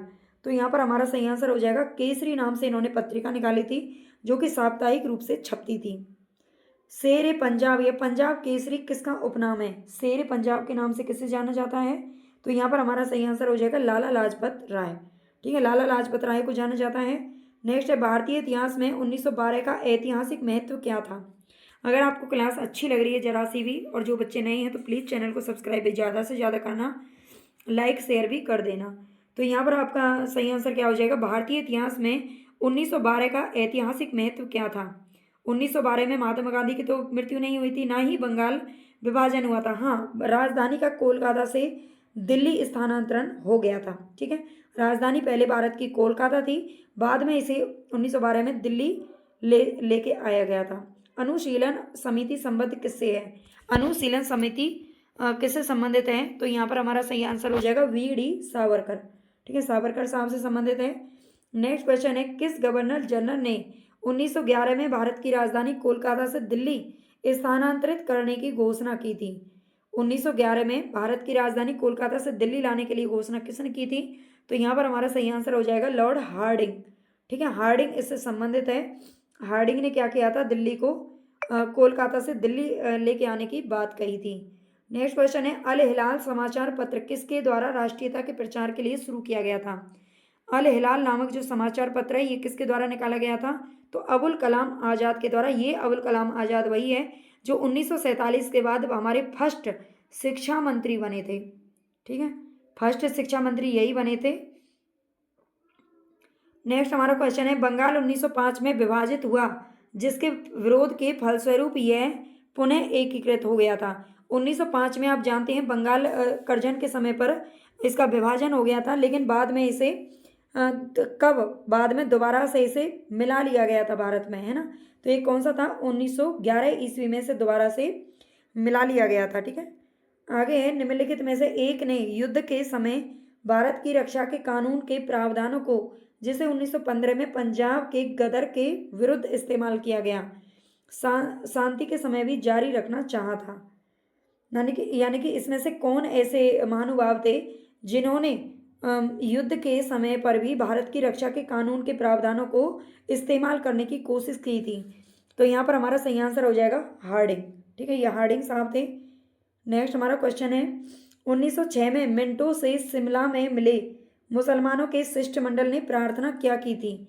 1906 ईस्वी में मिंटो से शिमला में कुछ मुसलमानों के शिष्टमंडल ने मतलब मुलाकात की थी और उसमें उन्होंने क्या प्रार्थना की थी?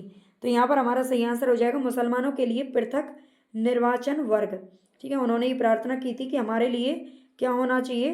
मुसलमानों के लिए अलग निर्वाचन वर्ग की सुविधा होनी चाहिए। नेक्स्ट है, बंगाल का विभाजन हुआ। बंगाल का विभाजन कब हुआ था? तो यहाँ पर हमारा 1905 तो आप सभी जानते हो, अब यहाँ पे आपको डेट बताना है। तो करेक्ट आंसर हमारा हो जाएगा 15 अक्टूबर 1905। ठीक है, अक्टूबर में हुआ था।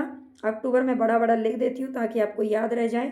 ठीक है, कोशिश यही रहती है कि जितने क्वेश्चन कराती हूँ वो आपको क्लास में याद हो जाए। कमेंट करके जरूर बताया करें कि आपको क्लास कैसी लगती है।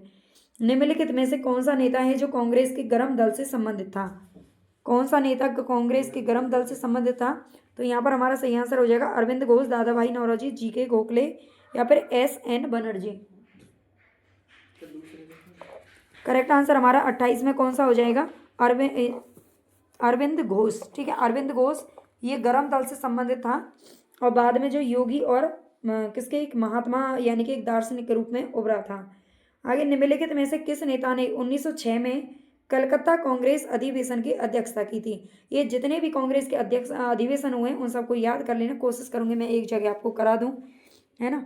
नेक्स्ट क्लास से आप मुझे बताना एक बार, मैंने विचार किया है कि नेक्स्ट क्लास जब मैं लेके आऊँगी तो उसमें कुछ 30 या 40% आपके MCQ के रहेंगे और साथ में कुछ परसेंट आपको थ्योरी बेस्ड यानी कि इम्पॉर्टेंट जो चीज़ें हैं वो आपको मैं करवा दूँ, है ना। लेकिन कमेंट सारे बच्चों को करना है तभी करवाऊँगी। यहाँ पर हमारा सही आंसर क्या हो जाएगा? दादा भाई नौरोजी। ठीक है, कलकत्ता कांग्रेस अधिवेशन की अध्यक्षता किसने की थी? तो ये दादा भाई नौरोजी के द्वारा की गई थी। नेक्स्ट, निम्न में से कौन उग्रपंथी नहीं था? इनमें से कौन उग्रपंथी नहीं था? तो बाल गंगाधर तिलक शामिल थे, मदन लाल ऊधम सिंह, लेकिन गोपाल कृष्ण गोखले शामिल नहीं थे। उग्रपंथियों में वो तीन का नाम तो आता ही है, इसके अलावा बहुत सारे लोग इसमें शामिल थे। भारतीय राष्ट्रीय आंदोलन गर्मपंथियों के प्रभावाधीन क्या आया था? प्रभावाधीन आया यानी कि भारतीय राष्ट्रीय आंदोलन जो गर्मपंथियों का गर्मपंथी जो आए थे ना वो ये आंदोलन किसके बाद में आया था? तो ये राइट आंसर हमारा कौन सा हो जाएगा यहाँ पर? किसके बाद में आया था? 1906 के बाद में। 1906 के बाद में इसलिए क्योंकि 1905 में जो बंगाल का विभाजन हुआ था इसके दौरान इसके परिणाम स्वरूप इसकी जो है उत्पत्ति हुई थी। ठीक है, नेक्स्ट है 1908 में बाल गंगाधर तिलक को जेल हुई थी, कितने वर्ष की जेल हुई थी? ये भी क्वेश्चन पूछा जाता है। तो 6 वर्ष की जेल हुई थी। ठीक है, 6 वर्ष की जेल हुई थी किसको? 1908 में बाल गंगाधर तिलक को। और पहले ऐसी जेल नहीं होती थी, आजकल जेल तो हो जाती है लेकिन बंदा बाहर ही घूमता है ना, पैसों के दम पर। तो हमारे कानून जो व्यवस्था इतनी खराब हो चुकी है, इतनी भ्रष्ट हो चुकी है ना। लेकिन पहले ऐसा नहीं था, वो अंग्रेजों का शासन था, उसमें अगर 6 वर्ष हो गए, 6 वर्ष की जेल है तो 6 वर्ष उसको भुगतना ही पड़ेगा और उसमें भी कठोर दंड के साथ में। बिहार बंगाल से अलग कब हुआ था? बिहार बंगाल से अलग कब हुआ था? तो यहाँ पर हमारा सही आंसर क्या हो जाएगा? 1912 ईस्वी में हुआ था। ठीक है, बिहार बंगाल से अलग हुआ था, ये भी ध्यान रखना, शायद बहुत सारे बच्चों को नहीं पता होगा। बिहार का जो अलगाव है वो बंगाल से हुआ था। ठीक है, 1912 ईस्वी में। आगे, गदर पार्टी की स्थापना कब हुई थी? लाला हरदयाल इससे संबंधित थे और इसकी स्थापना हुई थी 1913 ईस्वी में। ठीक है, 1913 ईस्वी में। आगे, किसने ऑल इंडिया मुस्लिम लीग की स्थापना की थी? तो ऑल इंडिया मुस्लिम लीग की स्थापना करने वाले कौन थे? यहाँ पर हमारा सही आंसर हो जाएगा नवाब सलीमुल्लाह खान। ठीक है, ऑल इंडिया मुस्लिम लीग की स्थापना करने वाले थे नवाब सलीमुल्लाह खान। आगे, निम्नलिखित में से किसका योगदान होम रूल लीग की स्थापना में नहीं था? होम रूल लीग की स्थापना में किसका योगदान नहीं था? तो यहाँ पर हमारा सही आंसर क्या हो जाएगा? T.S. ऑलकॉट। ठीक है, बाल गंगाधर तिलक इससे संबंधित थे, एनी बेसेंट और सुब्रमण्यन अय्यर इससे में शामिल थे, लेकिन T.S. ऑलकॉट इससे संबंधित नहीं थे। गदर क्रांति छिड़ने का सबसे महत्वपूर्ण कारण क्या था? गदर क्रांति छिड़ने का सबसे महत्वपूर्ण कारण क्या था? तो प्रथम विश्व युद्ध का शुरू होना। ठीक है, प्रथम विश्व युद्ध का शुरू होना। प्रथम विश्व युद्ध जो हुआ था आप जानते हैं 1914 से लेकर 17 तक के बीच में चला था। नेक्स्ट हमारा क्वेश्चन है, वारिंद्र कुमार घोष के क्रियाकलापों ने एक गुप्त क्रांतिकारी संगठन को बंगाल में जन्म दिया। वारिंद्र कुमार घोष के क्रियाकलापों ने कौन सा एक गुप्त क्रांतिकारी संगठन है जिसको बंगाल में जन्म दिया था? तो सही आंसर हमारा हो जाएगा अनुशीलन समिति। नेक्स्ट है, किसने भारतीय राष्ट्रीय कांग्रेस के विरुद्ध अनुनय विनय और विरोध की राजनीति का दोष लगाया था? भारतीय राष्ट्रीय कांग्रेस के विरुद्ध अनुनय विनय और विरोध की राजनीति का दोष लगाया था। तो यहाँ पर हमारा सही आंसर क्या हो जाएगा? बाल गंगाधर तिलक, M.A. जिन्ना, ये मोहम्मद जिन्ना इस नाम है ना, सुभाष चंद्र बोस या फिर एनी बेसेंट। तो करेक्ट आंसर हमारा हो जाएगा बाल गंगाधर तिलक। ठीक है, बाल गंगाधर तिलक ही ऐसा कर सकते हैं। आगे, किस भारतीय राष्ट्रीय आंदोलन का शीर्ष गीत बना था वंदे मातरम? तो वंदे मातरम किसका शीर्ष गीत बना था? ये बना था स्वदेशी आंदोलन का। तो कल मैंने 30% करवाए थे, आज मैंने 40 करवाए हैं, है ना। पहले 50 भी करवाए थे, तो अलग अलग कुछ टॉपिक में टॉपिक वाइज करवा रही हूँ आपको क्वेश्चन, ठीक है। टॉपिक वाइज इसलिए करवा रही हूँ ताकि एक टॉपिक से आपका कुछ क्वेश्चन तो कम से कम याद हो जाए। सबको एक साथ करेंगे तो आप कुछ भी नहीं याद कर पाओगे, ठीक है। इसलिए हम टॉपिक वाइज कर रहे हैं। आपको क्लास कैसी लगी कमेंट में बताना। इस तरह से क्लास अच्छी लगेगी, जो मैं आपको बोल रही थी अभी कि मैं आपको साथ में कुछ थ्योरी बेस्ड कुछ मतलब इम्पोर्टेंट क्वेश्चन भी करा दूँ, तो आप मुझे बताइएगा ज़रूर कमेंट में। और ओके बाय, लाइक सब्सक्राइब वही करके जाना, ठीक है। ठीक है, ये समय जो माना जाता है ये गांधी युग का समय है। गांधी युग ये कहा जाता है, तो ये समय को आप याद रख लेना और इम्पोर्टेंट है आपके लिए।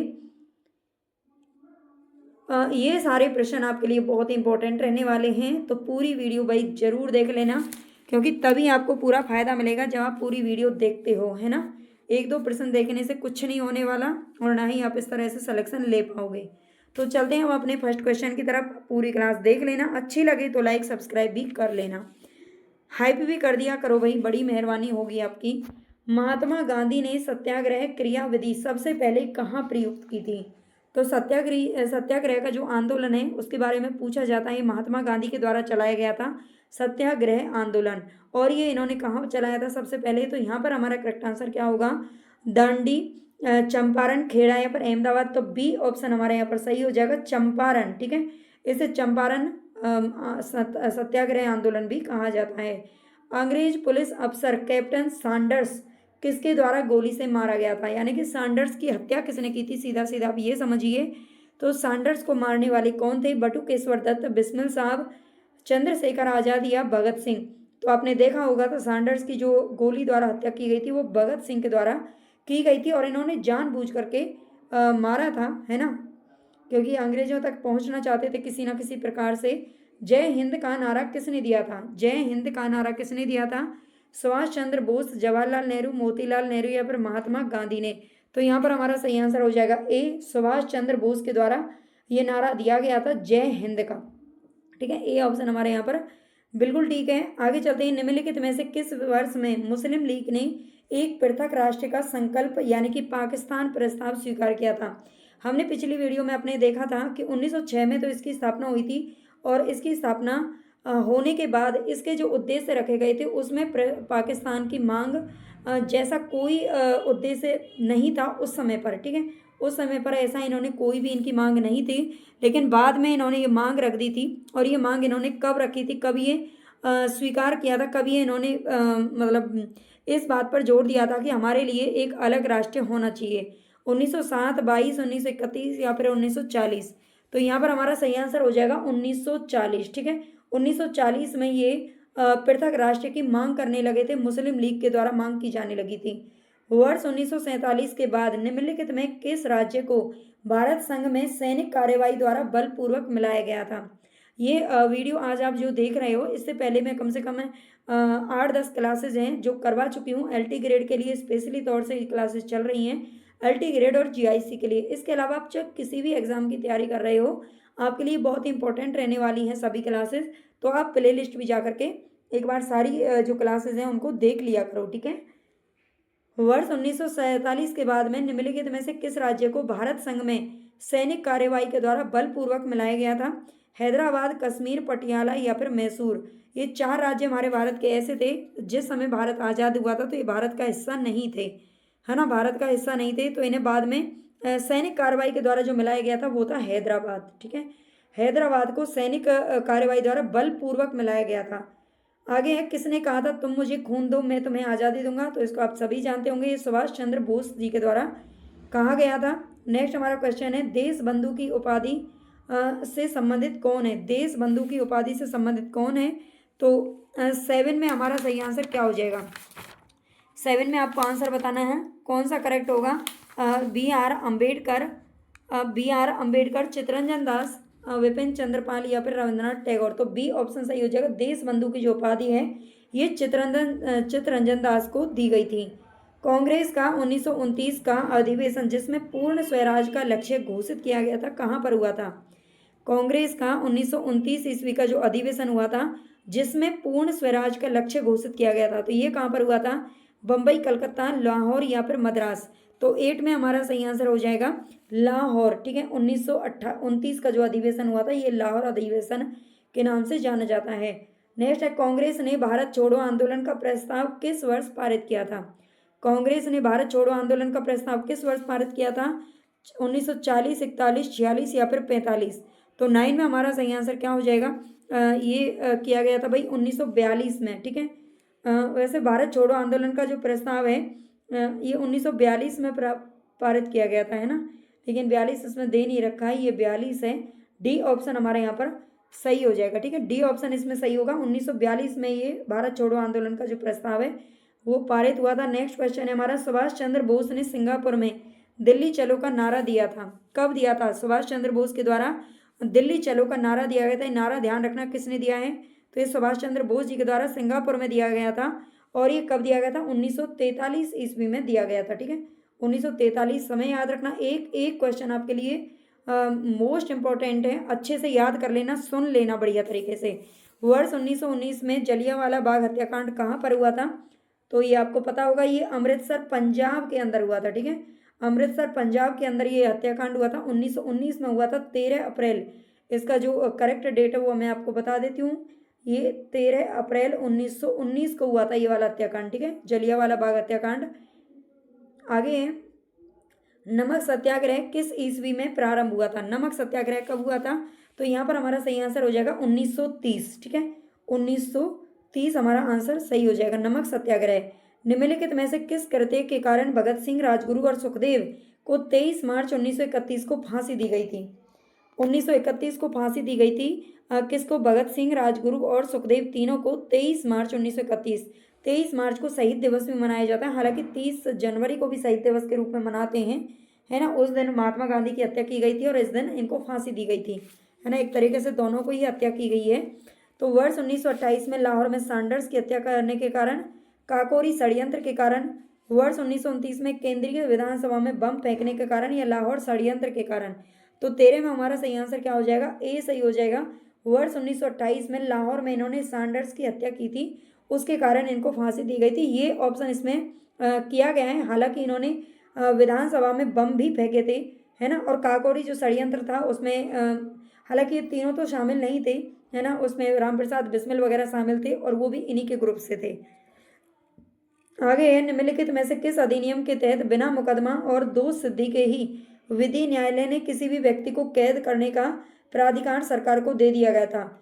ना अपील, ना दलील और ना ही वकील। ठीक है, एक ऐसा इन्होंने कानून पारित कर दिया था अंग्रेज सरकार ने उस समय पर, नो वकील, नो दलील और नो ही अपील, यानी कि आपको कोई वकील नहीं, कोई दलील नहीं, कोई अपील नहीं, कुछ नहीं सुना जाएगा।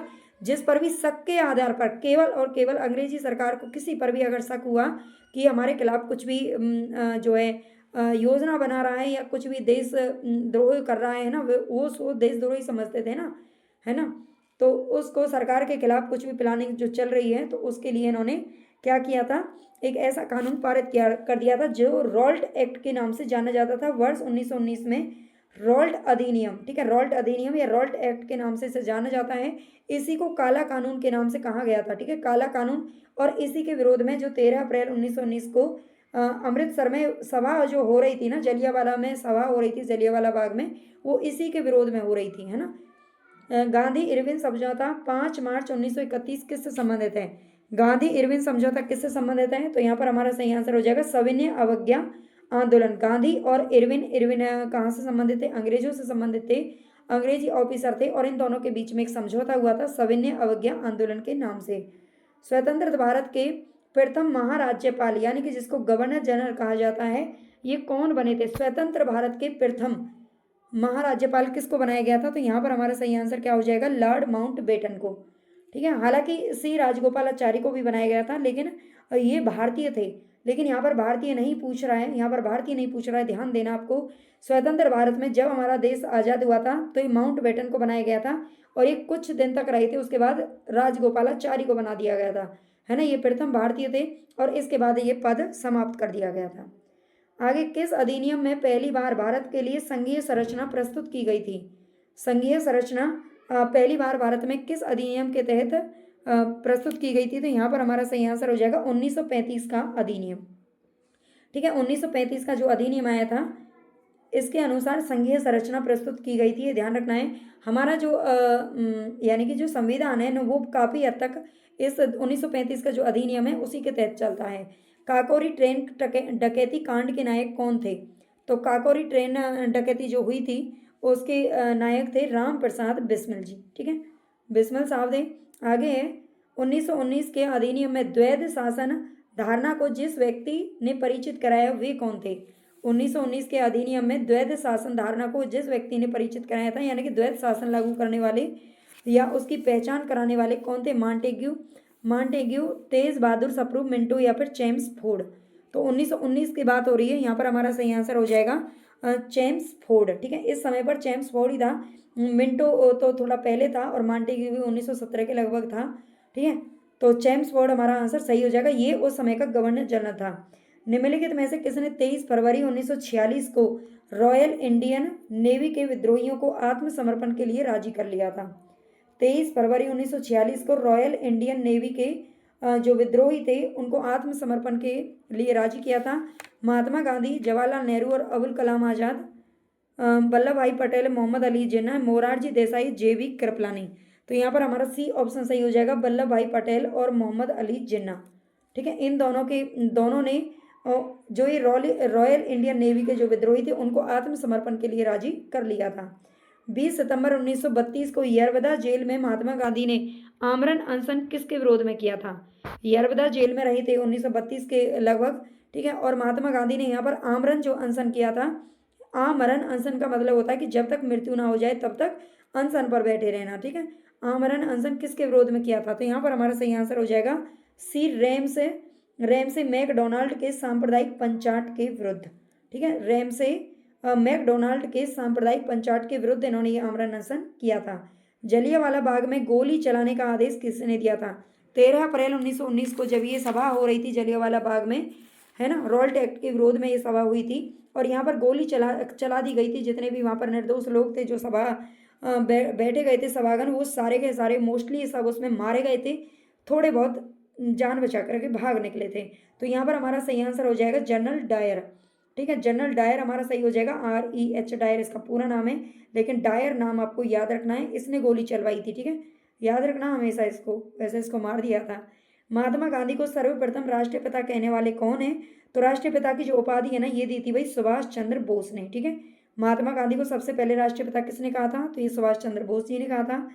क्रिप्स मिशन 1942 में आया था, इसके असफल होने का सबसे महत्वपूर्ण कारण कौन सा था? क्रिप्स मिशन जो 1942 में भारत आया, ये असफल क्यों हो गया था? तो यहाँ पर हमारा सही आंसर क्या हो जाएगा? क्रिप्स का ग्रहण करने या छोड़ देने वाला जो दृष्टिकोण था उसके कारण ये असफल रहा। भारतीय राष्ट्रीय कांग्रेस के सबसे अधिक समय तक अध्यक्ष कौन रहे थे? भारतीय राष्ट्रीय कांग्रेस के जितने भी अधिवेशन हुए वो आपको सबको अच्छे से याद कर लेने हैं।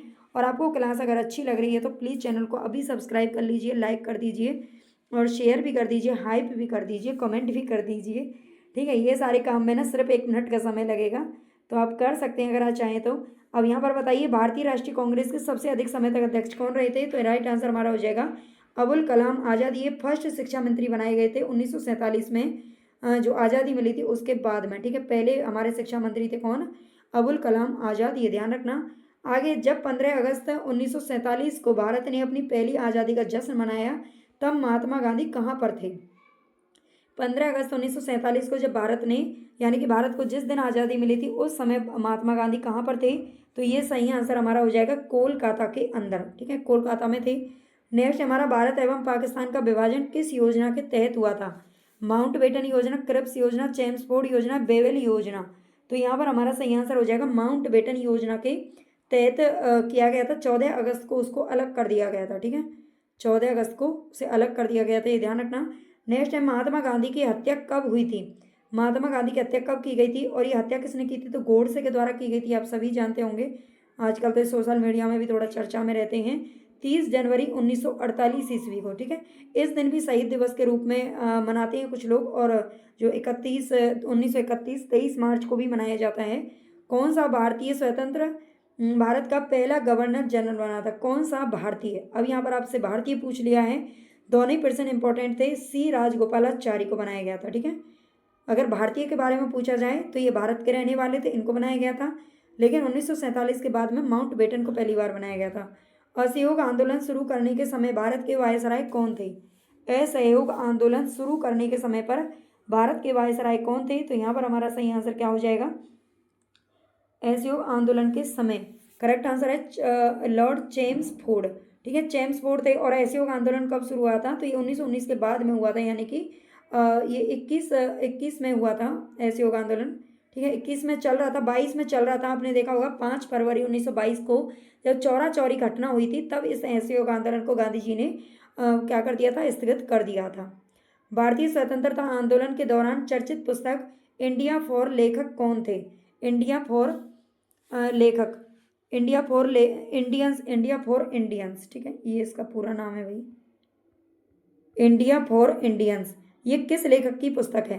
इंडिया फॉर इंडियंस नामक जो पुस्तक है ये किसके द्वारा लिखी गई है? तो यहाँ पर हमारा सही आंसर हो जाएगा चित्तरंजन दास। नेक्स्ट है पंजाब के भूतपूर्व lieutenant governor Michael O'Dwyer, ठीक है। माइकल ओ डायर, मैंने आपको पीछे बताया था ना, डायर ने गोली चलाने का आदेश दिया था जलियांवाला बाग में, ठीक है। इसने बहुत सारे निर्दोष लोगों की जान दी थी, ले ली थी, है ना।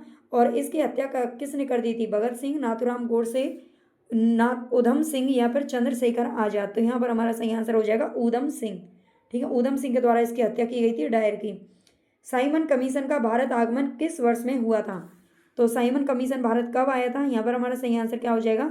1928 ईस्वी में आया था, ठीक है। 1928 ईस्वी में भारत आया था। नेक्स्ट है भारतीय कम्युनिस्ट पार्टी का अस्तित्व किस वर्ष में आया था?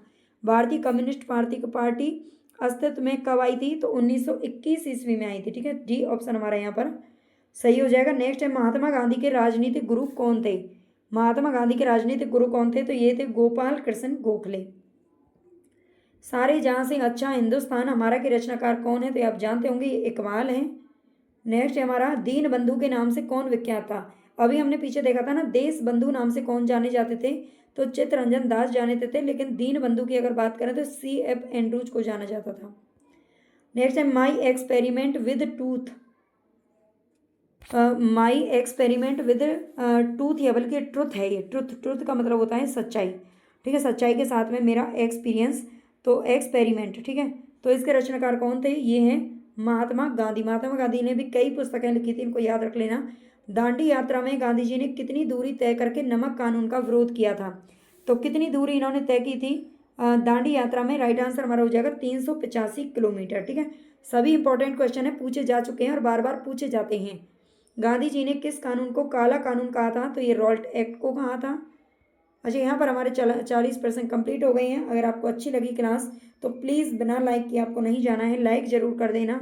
जो भी बच्चे नए हैं वो प्लीज़ हाथ जोड़कर रिक्वेस्ट है सभी से सब्सक्राइब कर लेना और शेयर भी कर देना अपने सभी दोस्तों के साथ में। जितना ज़्यादा आप मुझे सपोर्ट करेंगे उतना ही ज़्यादा अच्छी अच्छी क्लास मैं आपके लिए लेके आती रहूँगी। ओके, धन्यवाद, टेक केयर।